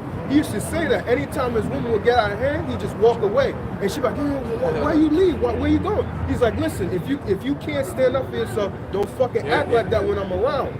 Just shut the fuck up and don't say nothing. It's the same thing he did even one account in the movie theaters. Here it is him in the movie theaters with his boys and stuff, and like some people was getting loud in the movie theaters, and like his Eve said, oh, why wouldn't they shut the fuck up? He's like, oh my fuck. You got me fucked up. And it was Jake, it was the Northern King, Dominicans. They looked at him like, what the fuck you just said? He's like, God damn. And they he's like, I don't want no problem, so he had to apologize, he had to take the bench route. But it's like, yo, after it's like, listen, shut the fuck up. Like, if you say some stuff to a man, he's going, and he also had women there with him, and it was louder than them, so they're going to be like, you know how our people is, they ghetto, so they're going to, did Jesus say, shut the fuck up? No, he's like, oh, Slacky, it wasn't Patrice O'Neal, it was an Edomite. You know how the Edomite woman is. Slacky, it was an Edomite on the Patrice O'Neal show that he was explaining. His Edomite wife said, why wouldn't they just shut the fuck up? And it was to Dominicans that they said it to. So when they heard that, it was like, did she just say shut the fuck up? And you know, Edomites don't want no problem, so they had to leave. That's that sip day, but they gotta remember, man, Simeon don't play, because going back to what Simeon and Levi did to the Hamites, man, they don't play, so they can get ruled. And you know what? The Most High is gonna turn Jake up, just like that in Micah the 5th chapter. He's gonna turn Jake up.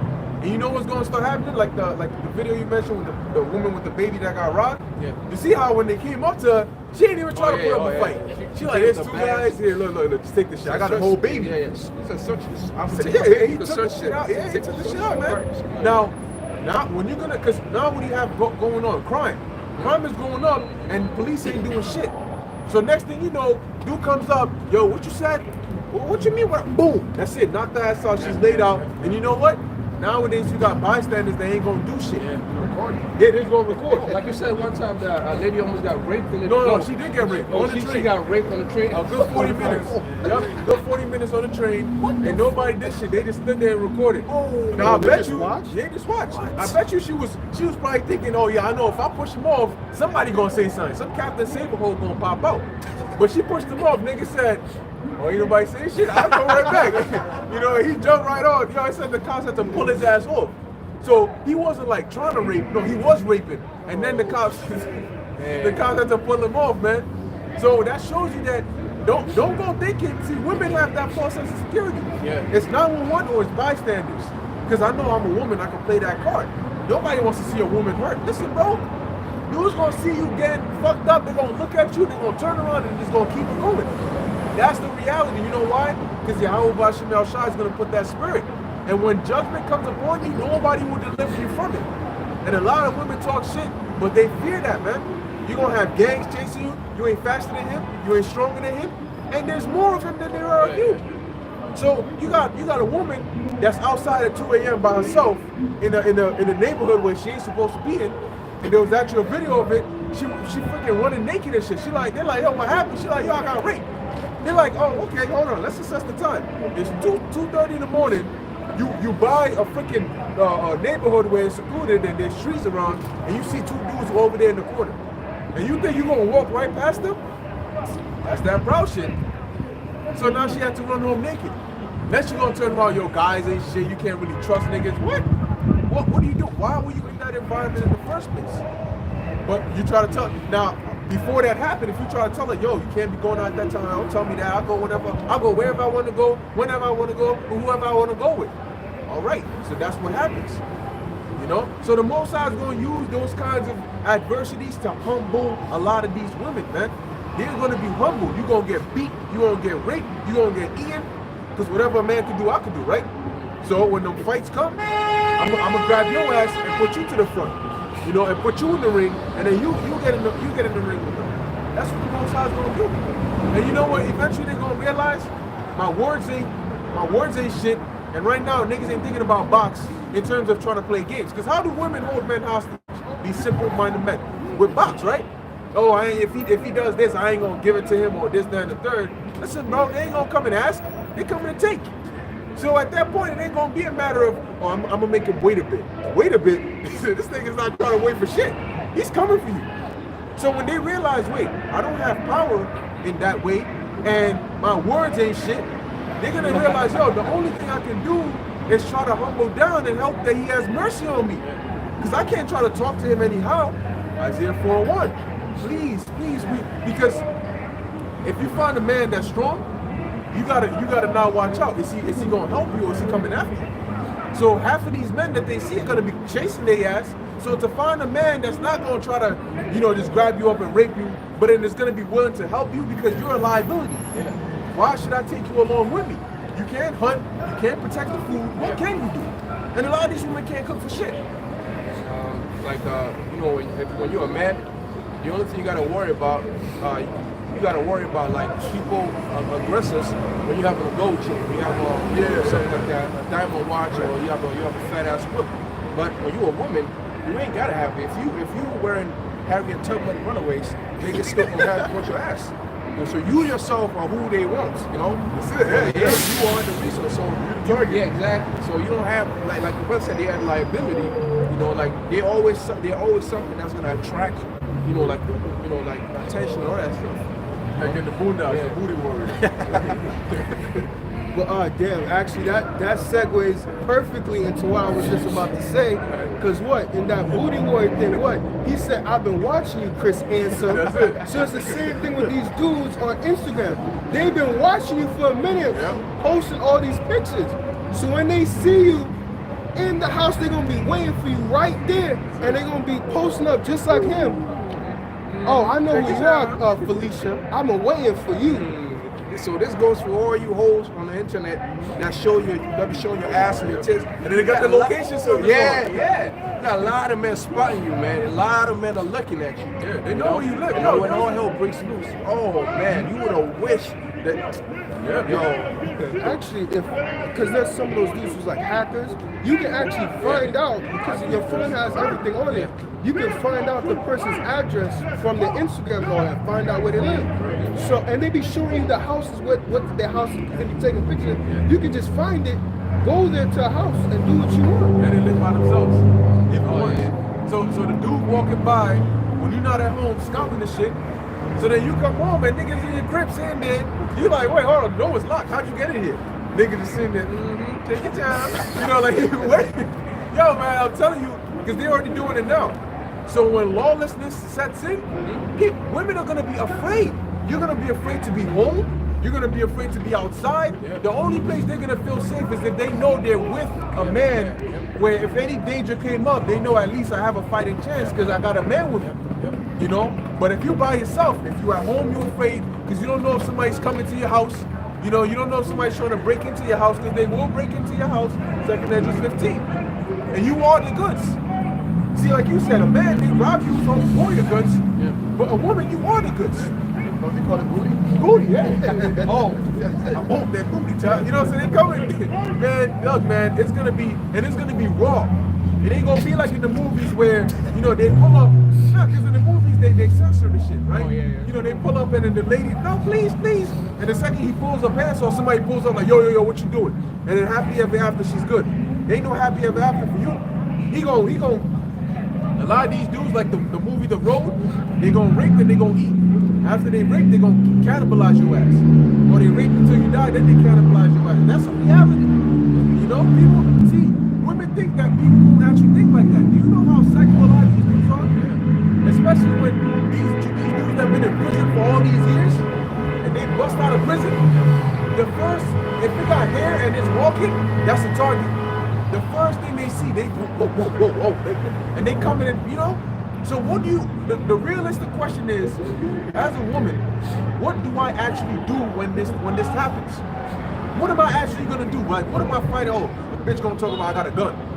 She got a gun, she pointed at you, but she can't shoot it. You know?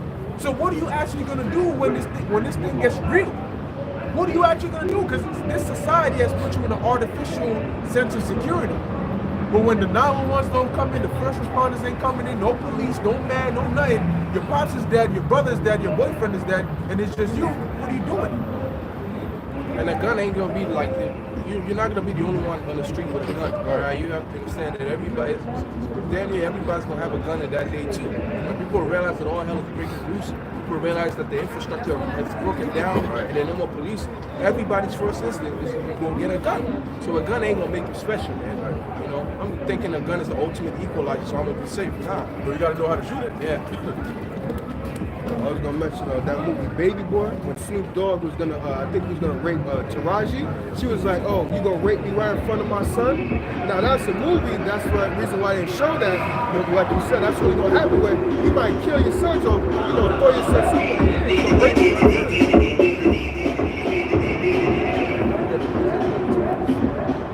And the scriptures but the scriptures actually warn you about these things. And it says that the women are gonna be ravished. Yeah, actually, I got that. I want to. Alright, so bring that out there. So it's actually a prophecy. Rape is actually a prophecy. You know, that is gonna happen in these times. Isaiah chapter 13, verse 16. Their children also shall be dashed to pieces before their eyes. See, that's the key part right there, right? Dashed to pieces before their eyes. See, it's one thing. Imagine you hear somebody come and tell you, yo, your son is dead. Yeah. He got, they smashed his head into a block. You're imagining that, right? But when you actually see it, you can't sleep. Because you're gonna keep replaying whatever you saw in your mind over and over and over again. So to actually witness what that scripture is saying right there, man, that's gonna be a whole different kind of horror. Their houses shall be spoiled. Their houses shall be spoiled. That means people are gonna break into your house. All right, people are gonna boarding up the glass and the door. It's not gonna stop them, man. A desperate dude is not gonna be stopped by some cardboard. All right. And their wives ravished. Wives ravished. So what does that mean? If your wife is getting ravished, that means that what? That's your woman being ravished. And when you go into the word ravish, one of the synonyms. It's Chagall. It says to violate. Oh my gosh. Ravish. Violate. To be ravished. To be ravished. It says to lie with. So that, and when you go into, I think it's Google, it gives you, it says rape. So that ravish is a aggressive love. You know, it's not, he ain't coming to caress you. It's not coming to make love because, hold on, why would he? What? He's not here to make you feel good. If he's raping you, he's trying to feel good. He's not trying to make you feel good. But it says that their wives ravished. So that's going to be a problem for the woman, but also the man. Because imagine you.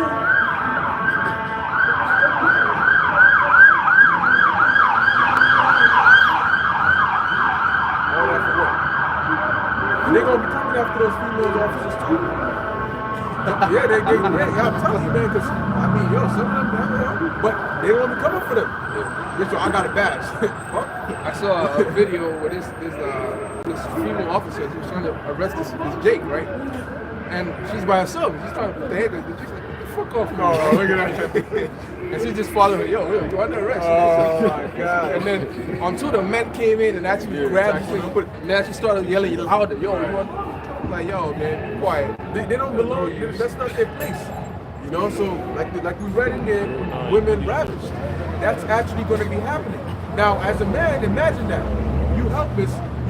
You're seeing your children being dashed to pieces before your eyes, or your woman being raped before your eyes, and there's nothing you can do about it. You know, shit like that, man. The Lord is He's gonna bring brutality into real life. He's gonna be having fatalities in real life. You know, and you're gonna be witnessing that, and it's gonna traumatize a lot of people. A lot of people are gonna be traumatized in Jacob's trouble because the average individual has not witnessed live death. You ain't seen 1 minute you with somebody, the next minute they dead right in front of you, like you see them die right in front of you. That shit does something to you. People don't know what that's like. So when the real hardships kick in, I'm telling you, people are not gonna want to talk. This is Isaiah chapter 32 and 9. Rise up, ye women that are at ease. Rise up, you women that are at ease. And majority of these women, they're at ease. You know, so you can say something and the way you're talking is too aggressive. Toxic masculinity. Toxic masculinity, what the fuck are you talking about? What about toxic feminism? No, that's all right. That's perfectly okay. See, they can have all the opinions they want, but the second you got an opinion, that's a problem. You're too masculine. What do you mean I'm too masculine? The Most High made men to be men. What does too masculine mean? Cancel culture. Most High is about to break man. Go ahead. Hear my voice, ye careless daughters. Ye careless daughters, because the average woman she doesn't really think through a lot of things. So that's why there's a lot of shortcomings. And you know, you may look at a woman may be in trouble and she may call you, and then you say, well, what happened? Oh, this happened or that. You may say, okay, well, my car broke down. Well, where are you? I'm in the middle of the highway. I had to pull over somewhere. Well, how did it break down? What happened? Well, it's smoking. Well, didn't it indicate to you? Well, yeah, I saw it like last week, but I didn't think it was going to do anything. Excuse me? So they don't think through it. If the lights are on your dashboard telling you, yo, you got to check this shit, and the notification pops up, yo, service the car, or change this, or check this, your engine light is on. Well, I didn't know what it meant, so nothing prompted you to look it up? Well, I didn't think it was that serious. Why the hell would they put it in the car then? You know, the shit broke down in the middle of the highway, and now guess what? You gotta come, and you gotta do this, and you gotta call this, and you gotta do this, because if you had just put some thought into it, instead of being careless, thinking everything is just gonna work out on its own. See, so they don't think through a lot of these things, and what happens? They end up in these situations.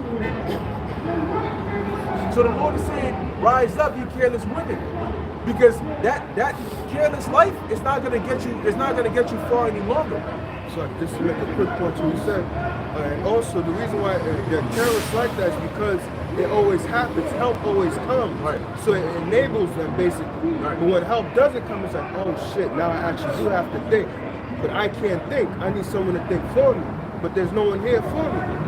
Yep. And because you have a lot of dudes who are so quick, if a woman is wrong, and she's getting scolded and whatnot, they jump, no, why are you talking to her like that without even knowing what the cause is? Look, man, the scriptures talk about meddle not in matters that concern thee not. So it doesn't concern me, but what? She's a woman, let me jump in there. She can't defend herself, this dude sounds aggressive, let me jump in there and go save her. Hop in there like Superman and shit, and go and try to help her out. You know what's gonna happen? You hop in there and then the dude's gonna kill your ass. Literally. You know, there was a story, I forgot the elder's name, but he did a video on it. I think there was a neighbor or a man who saw another man and his woman arguing. Went up in there to try and intervene. They hit his ass with a hammer and killed his both of them. Yeah. The man and the woman. So he tried to jump in there like I try to help the woman, And then both of them killed his ass. So now what? So now they made up over killing this nigga on some like you shit. Those who watch that TV show. So you nigga got hit in the head with a hammer, bro. Not them little hammers. You know, you distract them and I'm gonna get him. That's what happens when you try to go in there and meddle in them. And you know what? The Most High had to set him up like that as judgment. So next time, like you gotta be like Eli from the book of Eli. You know, you see some shit, hey, that ain't got nothing to do with me. You know, I'm about my business. Because next thing you know, you find out it's a setup. Give ear unto my speech. Give ear unto my speech. And how is the Lord speaking through us? And all we're telling you is just humble down. Just humble down, man. Just listen. If you got a man in the Lord, listen. That's all you have to do. Just listen. Stop trying to always talk. Stop trying to over talk. Stop trying to have the back and forths. Because what? Yo, eventually, the dude is gonna get tired. He's gonna say, yo, you know what? Go ahead, go do whatever you want to go do. And you know what? That initial burst of freedom, and you open the door and find out, wait, I don't want freedom. I don't want freedom, because when you get all that freedom, you realize that you got to be responsible, and you don't have your man to be responsible for you. So when you have questions, ain't nobody there to answer them. When you have problems, ain't nobody there to give you solutions. You know what they're gonna realize? They're gonna realize that they're not made. They're not made. You know why women don't go to war? Because they're not made for war. That's why in the ancient world, it would be the men that would go to war. But today they say, no, you want to join the military? Yeah, come on in. We're going to draft your ass. Okay, that's cute. When the real war pops off, you're going to realize why is it that in the ancient world they weren't having women fighting in the wars. Many days and years shall ye be troubled. So what kind of trouble are you looking? You're looking towards famines? And you know what a man can take. The scripture said the woman is a weaker vessel. So like two dudes, we going, right? We both hungry. You know, like, damn, man, I'm hungry as shit. Yeah, me too, bro. But you know what side? We keep on going. If you with a woman, every 5-10 minute interval, oh my gosh, so we're still not there yet? Yeah, there's no food. Like, do you see any food around? We're both looking for it, right? So if I found some shit, you would have heard of it. You know? But no, every 5 seconds, they know there's nothing around, but it's just in them to impulsively ask. You know, oh my gosh, I'm so hungry, I'm so tired, my feet hurt, my nails, my hair, it just doesn't stop. You see? So when that time comes, they're gonna realize like, yo, this shit is really hard. And you know what they're gonna do? Like Talmud mentioned, they're gonna break down and cry. That's their go-to. They don't get an adrenaline pump and get into that attack mode. No, they go into the fear mode. They get paralyzed. They look for help. That's why the Lord gave them that loud voice so they can scream. But this time you're gonna scream and you're not gonna get no help.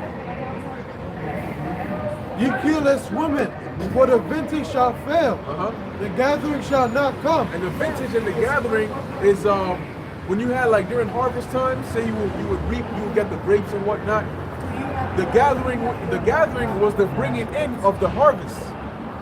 So in today's day and age, that would be all the benefits that you guys get, the access to the foods that you know, you can order food online, Uber Eats, you can go to the store, you can go here. And a lot of these women, through OnlyFans, through Instagram, through all of this, they got income that they're not working for. So the Lord is saying all of that is gonna fail, that's gonna stop, because you got dudes that actually say, yo, she's bad. Just because of that, I just want to give her money. She's bad, I just want to take care of her just because she's bad. But she's a whole airhead. So she doesn't know how to do shit. She just looks good. That's not, look, man, you gotta think deeper than that, man. Just because she looks good doesn't mean shit, man. She has to have a working brain at least. Because, okay, you pop, then what? Now you hungry and she can't cook shit for you. You know what I'm saying? You know, you tired, she can't do nothing. I mean, she's of no use other than popping it. Go ahead. Tremble, ye women that are at ease. Tremble, ye women that are at ease. Because when that time comes, all that pride is going to cease and you're going to see real life for what it is. You know why in some Eastern countries women are more in check? It's because over there they don't got that soft catering spirit like they do over here. Yeah. Over there, you in a household, you act up and you get disciplined. No, ain't nobody gonna come around and, oh my gosh, why are you doing that? No. So you gonna shut the hell up because you gonna know, yo, look, man, if I talk my shit, I know what's gonna happen to me. So I'm gonna just hold my peace. It's like that in, I think, Dominican Republic. That's why if you check the MGTOW movement, that's why men go over there. Like, if you slap a woman in the street in Dominican Republic and the police see it, they're not saying nothing to you. They already know it. They already know the order. So what are women gonna do? They're gonna do whatever it takes to not get slapped. Because they know if I get slapped, there's nothing I can really do about it. I'm not gonna engage in a fight with you. These Babylonian whores, these brute beasts, these gorillas, man, man, the bitch, you even look at her, you looking at something and she walks in the way and catches you looking at her. What you looking at, nigga? You got deep ass voice and shit. You know? And you gotta be careful, because some of these bitches, man, they start doing that shit. And if you're not careful, man, she just might she might hit you with one and you be like, oh shit. You know? Because a lot of them are top heavy. You know, they got no ass, their ass goes inward. You know, they got the skinny ass legs and they top heavy, mad big brolic shoulders and shit. So if you're not careful, man, bitch look your way, you might want to look another. From Friday, Baby D. Yo, and a lot of them be mad big too. That's the problem. It's the big chicks, you know, because they move their weight around. But you know what? When the time comes, you know what you're gonna be. You're gonna be food for somebody, because you can't run. And look at all that meat on you. So hey, I'm telling you, man, 3, 4, 5 days, 6 days without eating, your brain starts to justify cannibalism. It starts to say, yo, hold up, meat is meat, right? Meat is meat. I mean, you just gotta, an animal, before it's fried chicken, it's a live chicken. You kill it, you know, you fry the meat and whatnot, you eat it. You season it a bit. So people are not gonna hesitate. They're gonna say, yo, hold up, all right, she's fat, you know what I'm saying? She's mad, rude, obnoxious, nobody really likes her. Just take one for the team. She can last us for a good minute. People are gonna, like in the movie The Road, when they found the basement of those cannibals, that shit was full of naked people that were barely alive. And they would cut, The Walking Dead, they even show that. When they went to the slaughterhouse, they see bodies, like meat bodies, just hooked up. And they came to find out, they said, yo, follow me. They tied them up, and they had them kneel down over a bathtub. And my man was going around with a baseball bat, hitting them in the head, killing them. And then they would cut off their heads, and they would hang them, and that's where the meat was coming from. So that was their food source. They baited them in, saying, oh, it's a sanctuary. But when you come in, little did you know that you're going to be the food. See? So that cannibalism is a real thing, and it's a scary thing, because to be a cannibalist, you got to be a murderer. Because you got to kill, and then you got to eat. And they do it once, they do it twice, that's it. They're going. They're not coming back from that. That's going to be the new thing. And you know what? Why not, right? Because shit, why should I starve myself when if I could do it once or twice and become a full-fledged cannibalist, then that means there's food. It's like a free-for-all. Food is everywhere, right? Go ahead. And when the time comes, man, a dude can outrun somebody, you know? But it's like we can't say it enough, because when the reality hits, it's gonna hit hard. It's gonna hit hard, man. And naturally, there's more women on the earth than men. There's more women on the earth than men. So just starting from a perspective, the men are more precious because there's fewer of them. And the scriptures say that you're gonna have a lot more men that are gonna be put to death as well. That's why a man is gonna be made more precious than fine gold. And that's talking about a man of the Lord. Be troubled, ye careless ones. So the Lord said, be troubled. He's not trying to comfort you. He said, be troubled. Go ahead. Strip you and make you bare, and gird sackcloth upon your loins. And sackcloth was a clothing of mourning. So why isn't the Lord saying, no, put on your stripper clothes and your best outfit, live your best life? No, he's saying, look, start preparing, because the setting of the world that's coming up is not going to be one where you can have a good time. People smiling and laughing is going to be scarce if you're not in the company of the Lord. The average individual is going to forget what it's like to smile. You know, it's going to look weird to see somebody smiling. You're just going to think they're psychotic, because what's going to be there to laugh at? There's death everywhere. You're constantly afraid, you know? So what is there to laugh at? Water is not accessible like it used to be. See, all that shit, that's all going to be stopped too. They shall lament for the teeth. There you go. They shall what? They shall lament. They shall lament, meaning that's going to be a heavy mourning. Because there was a video actually of a woman. She said she makes like $2,500 or some shit on a paycheck. oh, that's all sweet. But when she broke down all the bills she had to pay, she said she was left with nothing. And she had to go buy a can of soup from the store and some bread or whatnot to make food to eat. And she was crying, you know, saying like, yo, this shit is mad crazy. Like, I don't have any, like, this is not fun. Because if I don't work, I can't survive. That's okay though, because the Lord says that the destruction is coming anyway. So get ready for that. And it's gonna hit them suddenly, man. It's gonna hit them suddenly. And you know who they're gonna look for? They're gonna look for the men of the Lord. Because Tyrone is not gonna be loyal to you in that time. I'm telling you that. He's gonna look out for what's best for him. Because when your life is in danger, box is not what you're thinking about. How fine a woman looks is not what you're thinking about. The first thing you're thinking about is how do I survive? That's the first instinct. And after that, then they consider, wait, what up? I left my chick back there? Oh shit. And then they just gonna keep going. To add to that, that's how those men think anyways, because when they wanted to get with you, the only thing they was thinking about was the box. They were just thinking about their pleasure, right, and then just move on. But the man that you may have, like, you know, cheated on, or like, oh, he's just a lame, he was actually not only thinking for himself, but also for you. Right. But you thought because he was a lame, he was just, you know, a simple individual, he ain't exciting. But the nigga that, like you said, he only thinking about himself, well, yeah, that's what he uses for, his pleasure, and then he's out of there. So how much more in that time he's gonna be the same thing? He ain't gonna look out for you, man. A lot of people are gonna find out that the people that you thought were there for you are not there for you.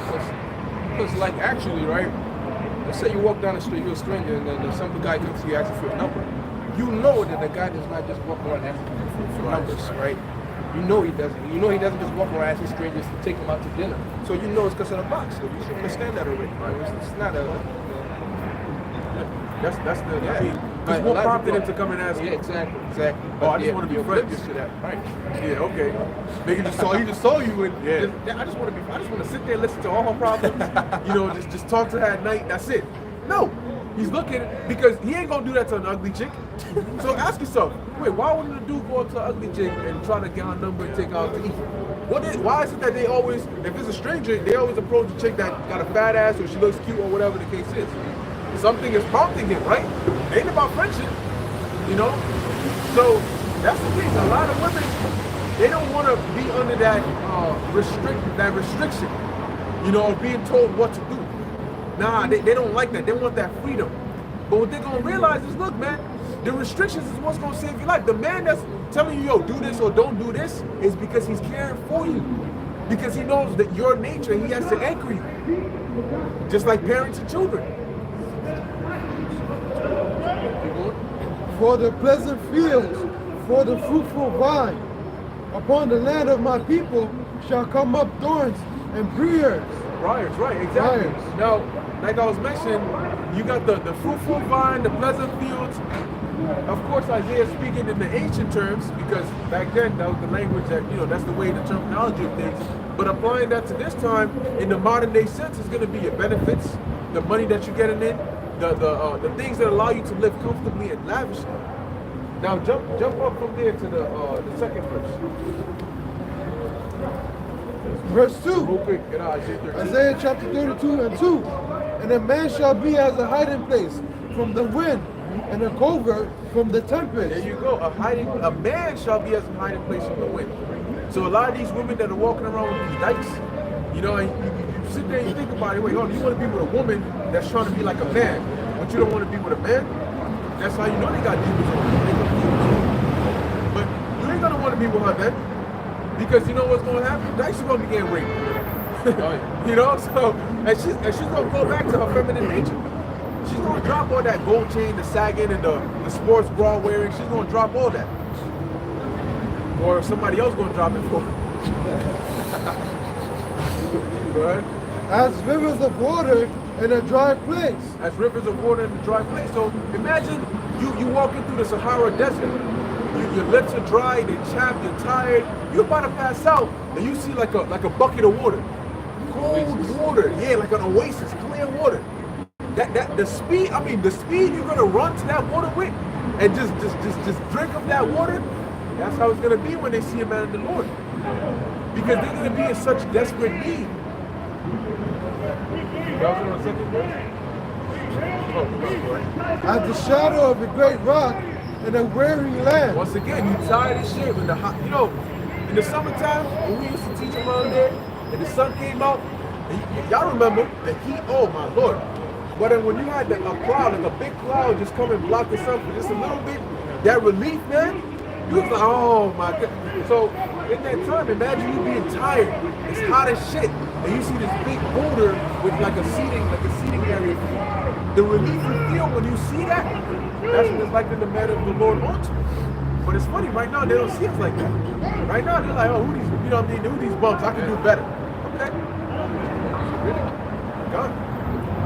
So like, just to answer, here it is, you look at us as bums, but then you choose bums. So it's like what are you thinking upstairs? You look at individual men that, you know, is trying to get himself together, he's not out there like that. You look at him as a bum, but then you date a bum that's not doing nothing for himself. Right. Yeah, Jake don't got no aspirations. Jake just, you know.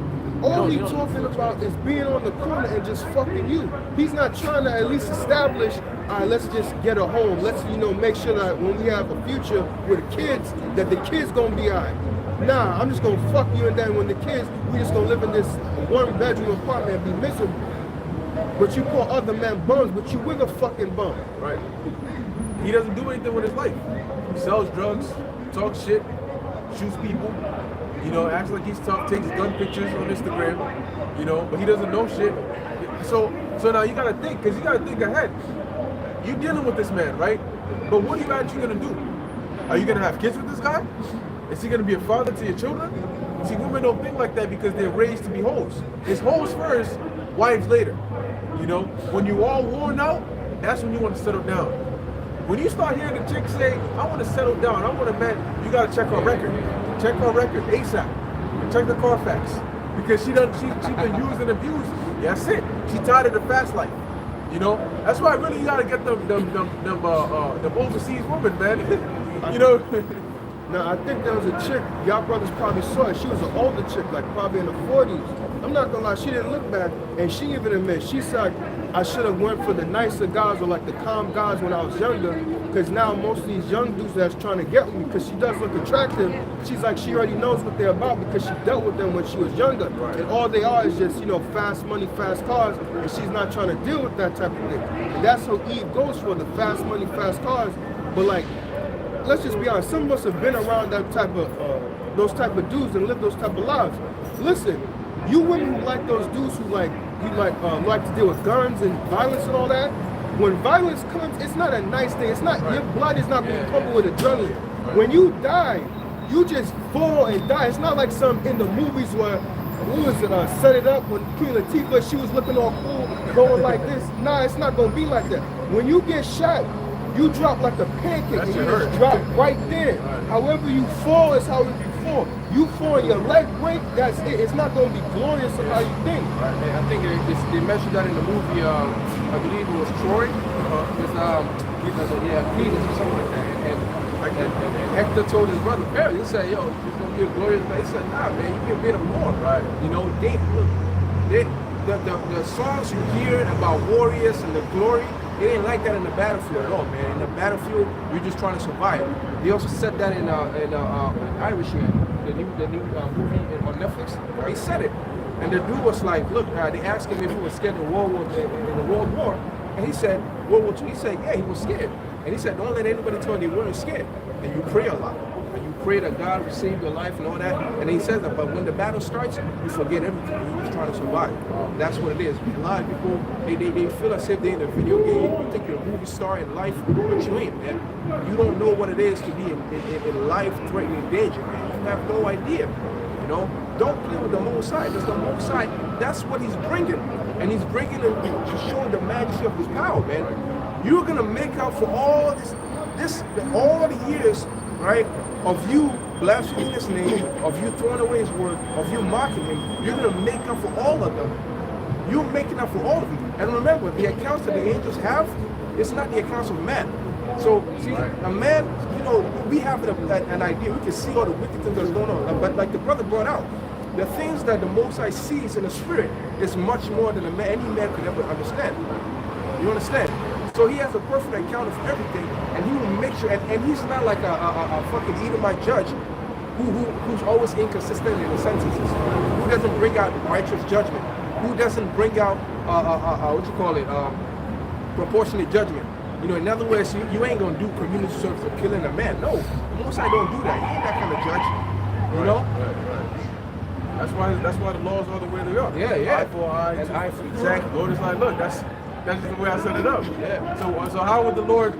Why would the Lord be a biased judge when his laws that he gave are not? That would make him a hypocrite. Yeah. And he says he hates hypocrites. So hey, that's a very good point you bring out about the both of y'all brought out about the real life situation. Violence ain't pretty, man. Yeah. That's not cute. Yeah, you watch the movies and think it's gonna be like, nah.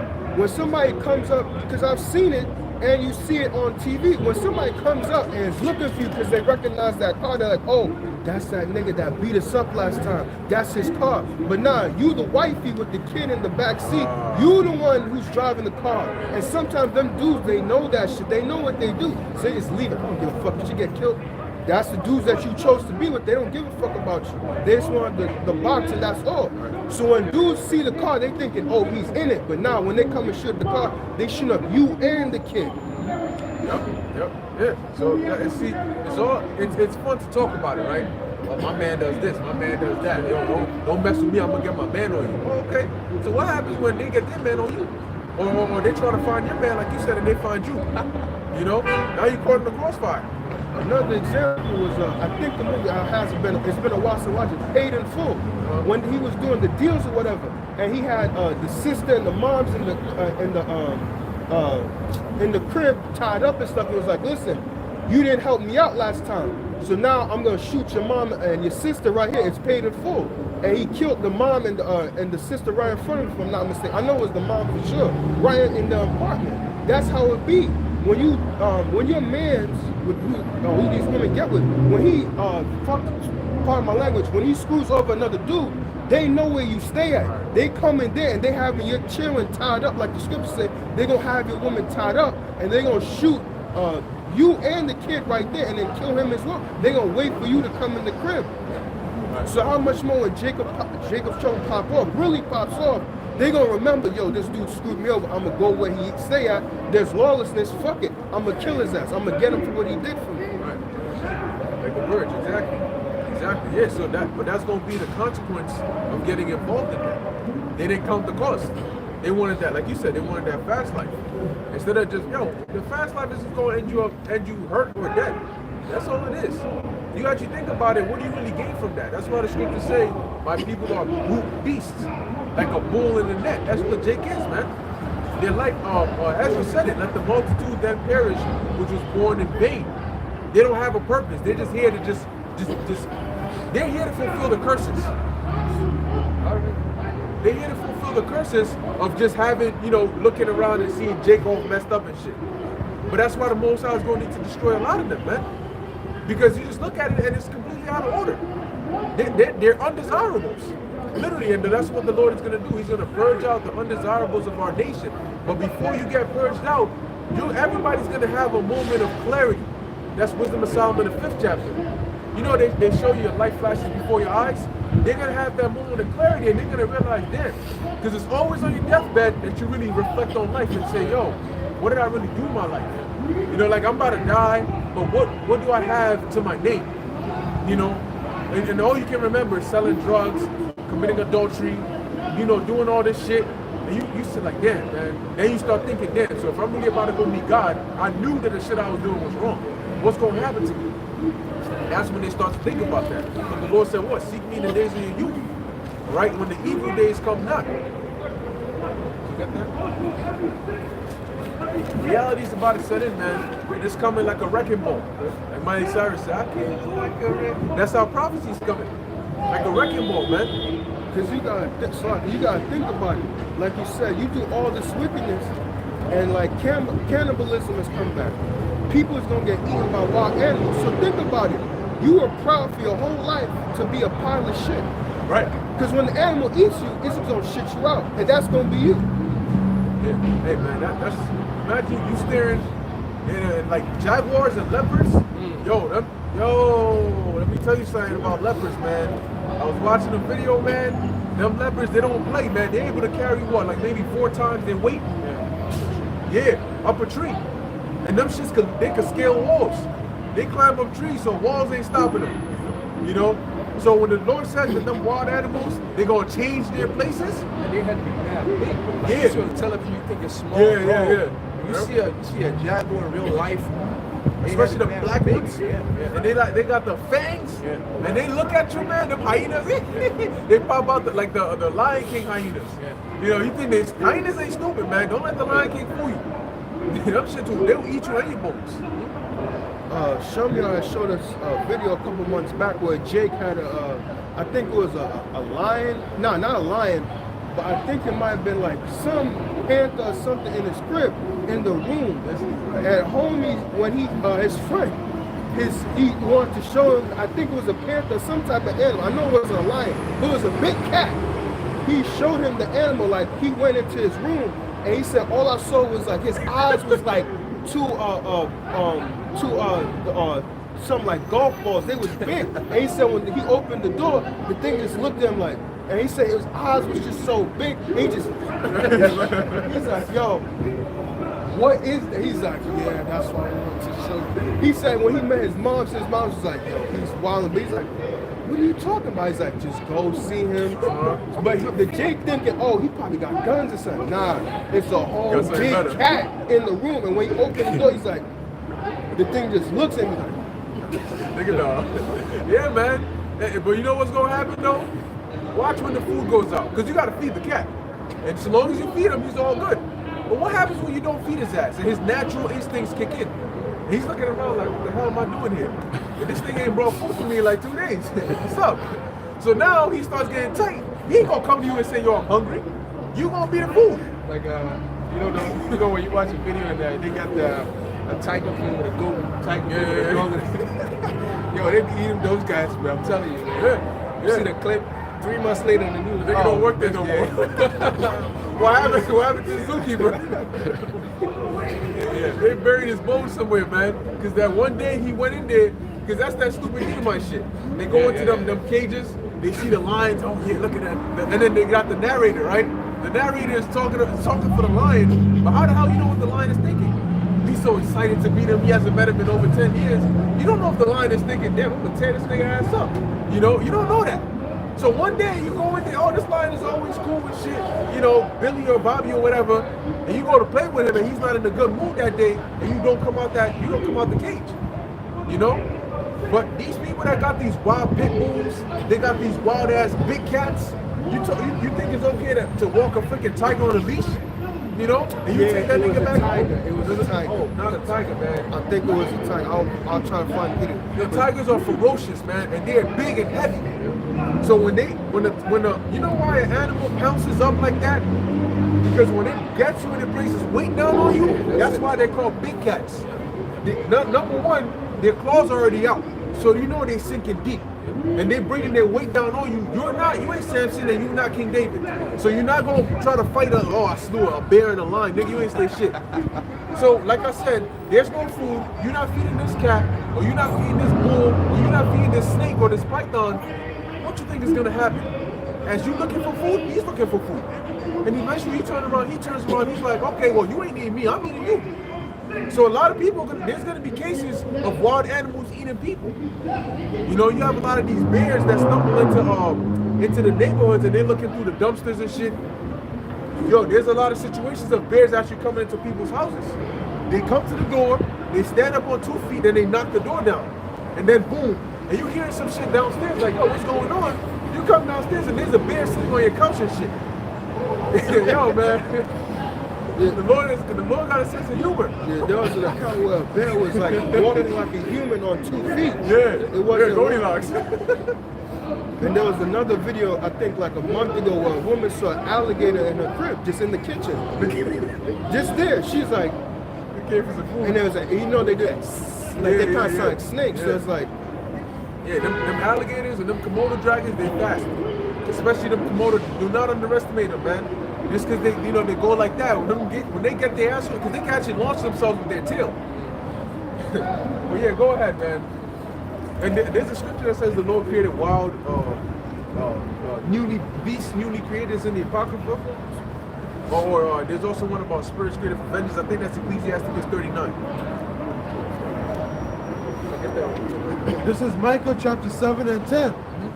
Then she that is my enemy shall see it, And she gonna see it.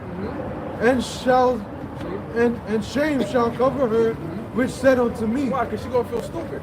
She's gonna feel real stupid. She's gonna run the other way and, oh, this is what he was talking about. Okay, got it. Then she's trying to escape, but she can't. She's gonna feel real stupid. You know why? Because not only did what you say come to pass, but she talked shit and you left her ass. So now she's like, oh, what? Like, what he said is happening, but I can't even go back to him. Two-time loser. Where is the Lord thy power? My eyes shall behold her. Now she will be trodden down as the mire of the streets. You beast. I got it. Oh, you got it? Okay. She's gonna be trodden down as the mire in the streets. So she's gonna get stomped out. She's gonna get dragged through the look, man, there's gonna be no discrimination then.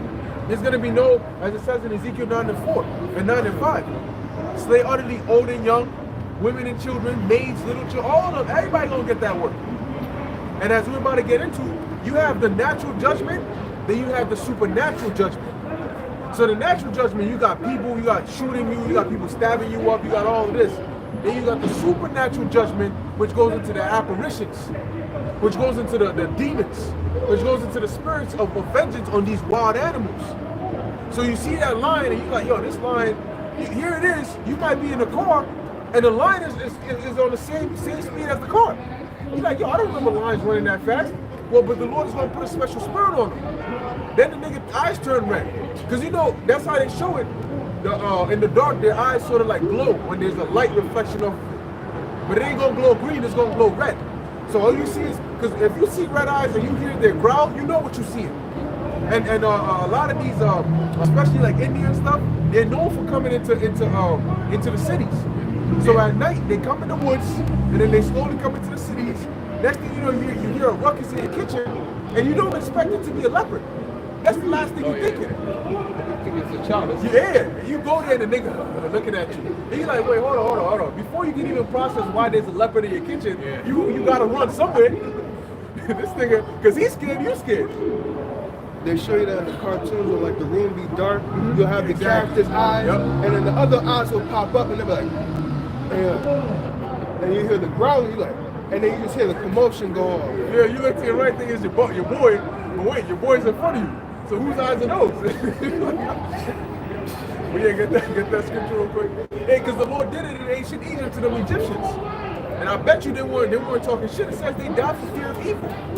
But these were people that were dealing with witchcraft and left-handed things. So they were dealing with demons.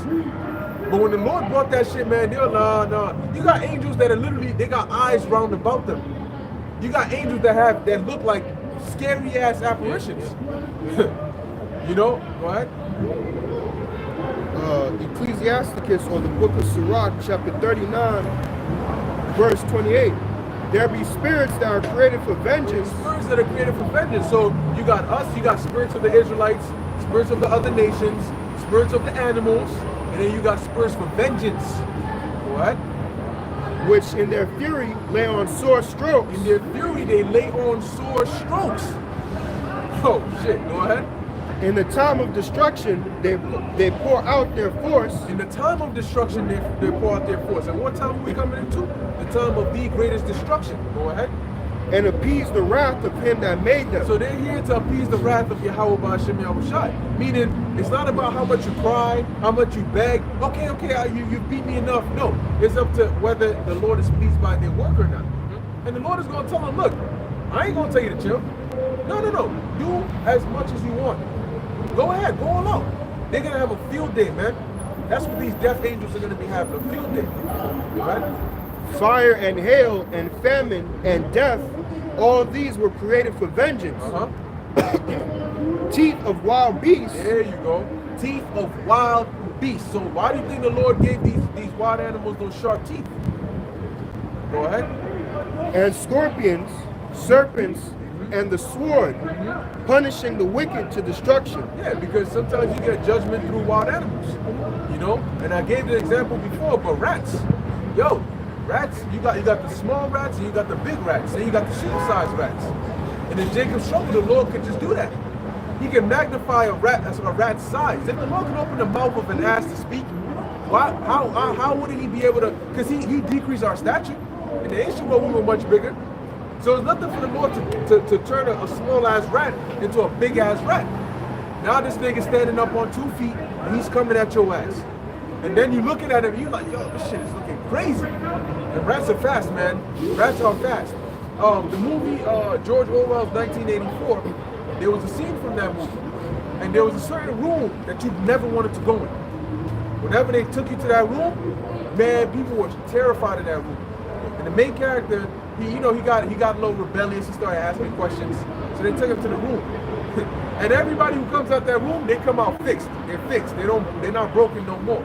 They took him to the room and they show you, they strap him up into a chair and they put like this like cage on his face. So in the cage, there's two areas. The first area is just his face and a space, and then behind it is a big ass rat like this big, aggressive, like a wild rat. Big ass teeth, and that shit is aggressive as shit. And they got it in that cage. And they're like, look, I'm gonna ask you a few questions.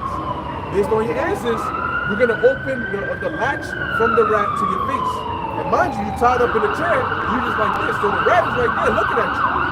And every 2 seconds, the rat jumps on the cage like ready to come attack your face.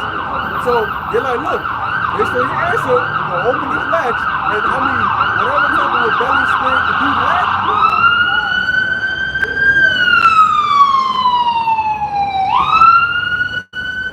like that, he's gonna get paid a visit. But whatever rebellious spirit you had, trust me, that shit was crushed. Because they opened it layer by layer. So the first, then the rat, and then it comes right in front of your face. There was an episode on 1,000 Ways to Die where a dude got trapped in the sewers, in the pipe. Oh, Lord have mercy. Nighttime came and the rats came. And they came, they saw this nigga like, oh shit, this nigga don't move. So they came back a bit, because you know how rats, they see humans and they run. So nigga ran and stopped and said, wait, he's not chasing me. So they came back a bit, he's like, yo, come on, he came with his boys. And then they started looking at the dude. They're like, okay, it looks like he's stuck. I'm gonna crawl on him. So the first, they crawled on him, they started going around, then they started eating his eyeballs. So they ate this eyeball, and they ate into his head, and they started eating his brain and all that.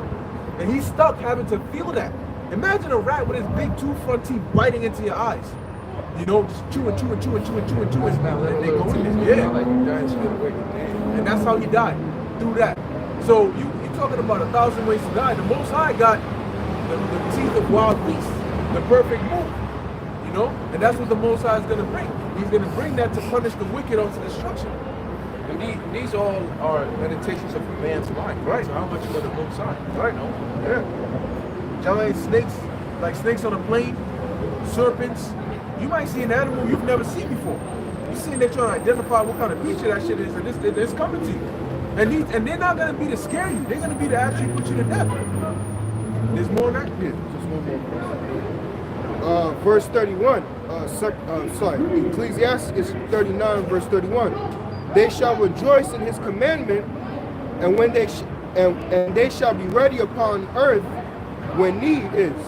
And when the time is come, they shall not transgress his word. Read that again? Ecclesiastes chapter 39, verse 31. They shall rejoice in his commandment.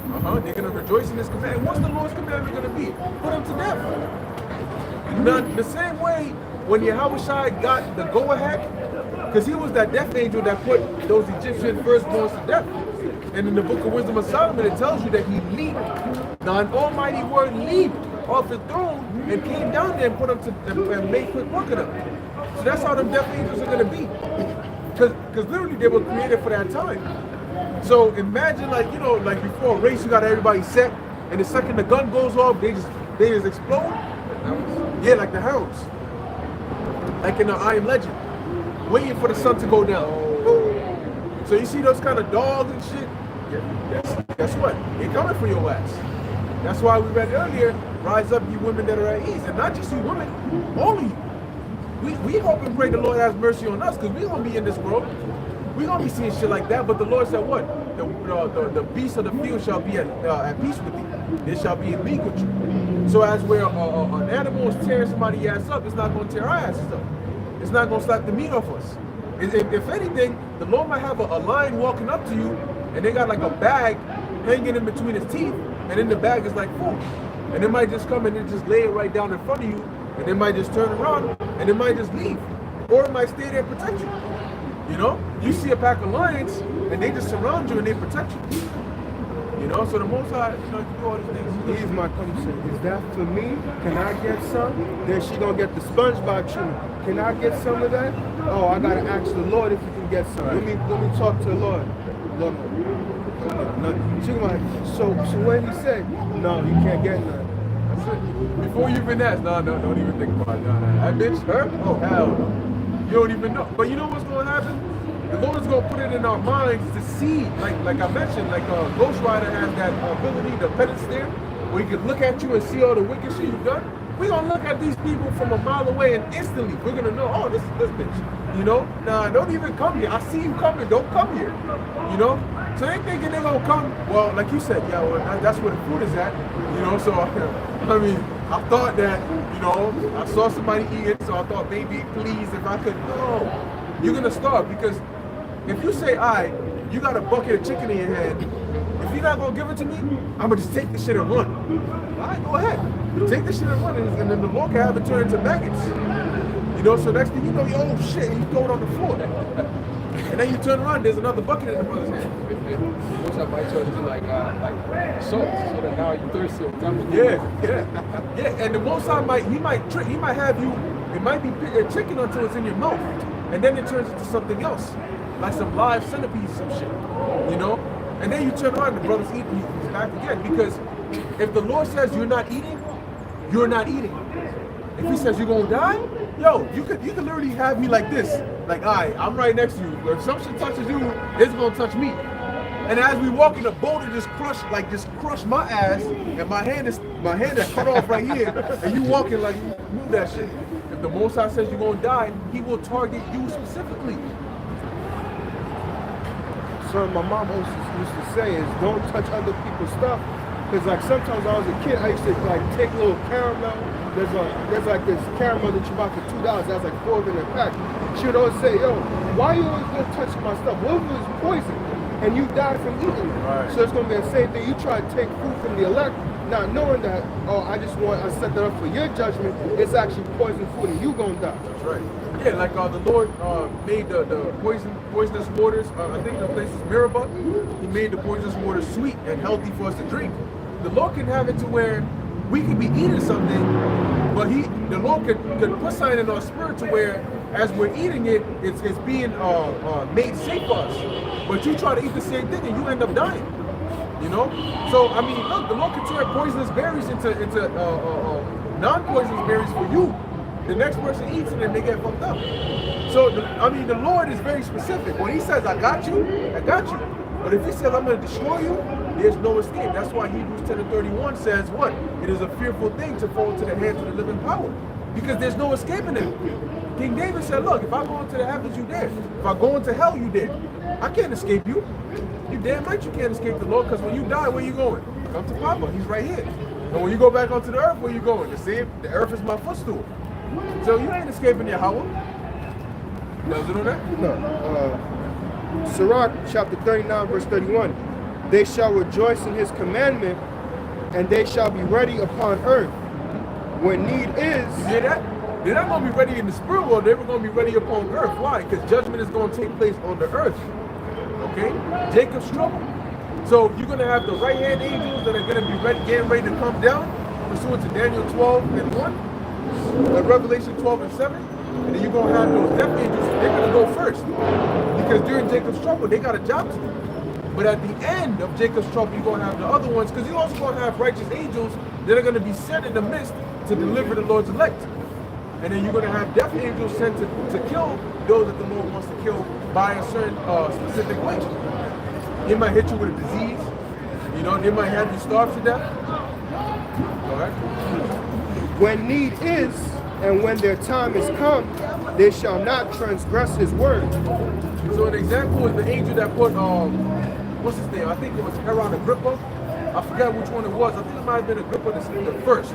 The angel put him to death because he was magnifying himself. And when he spoke, Jake was like, yo, this is the voice of a God. And the Lord was like, hey, what? Yo, take his ass. And the second they said that, boom, this dude got put to death on the spot. Same thing with Antiochus Epiphanes. You know, he was so proud, and the scriptures tell you, not knowing that there was a death angel following him the whole time. And then, boom, the Lord smote him with a blade where his body decomposed. It broke down from the inside out. It broke down from the inside out where he started getting, imagine maggots coming out from inside eating you alive, and you feeling the pain and you smell bad. Hey man, as a matter of fact, yeah, exactly. Thinking his guys don't going to be around. Yeah, they had to stop this shit. Like, yo, I'm sorry, man, but stop this shit. I can't do this no more. Let's close it out with Hebrews 10:31. You know, so hey, yeah, that's why the Lord is called the King of Terrors. Okay, Al-Ashad, a terrible demon-like power. And then Al-Ashad, yeah, an almighty power.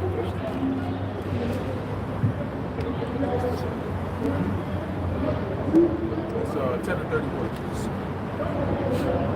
Hebrews chapter 10, verse 31. It is a fearful thing to fall into the hands of the living power. There you go. It is a fearful thing to fall into the hands of the living power. So how do you escape the hands of the living power? You got to do what he says to do and hope for his mercies. And that's what we hope for. All right? So as we see all these things coming, man, just keep doing what you got to do according to the will of Yahweh B'Hashem Yahushai, and you may be counted worthy to escape these troubles and these evils that are to come. So with that, we're going to wrap it up. Lord willing, this is edifying unto the elect. In closing, we want to give all praises, honor, and glory to Yahweh B'Hashem Yahushai B'Hashem B'Chakadash. Shalom.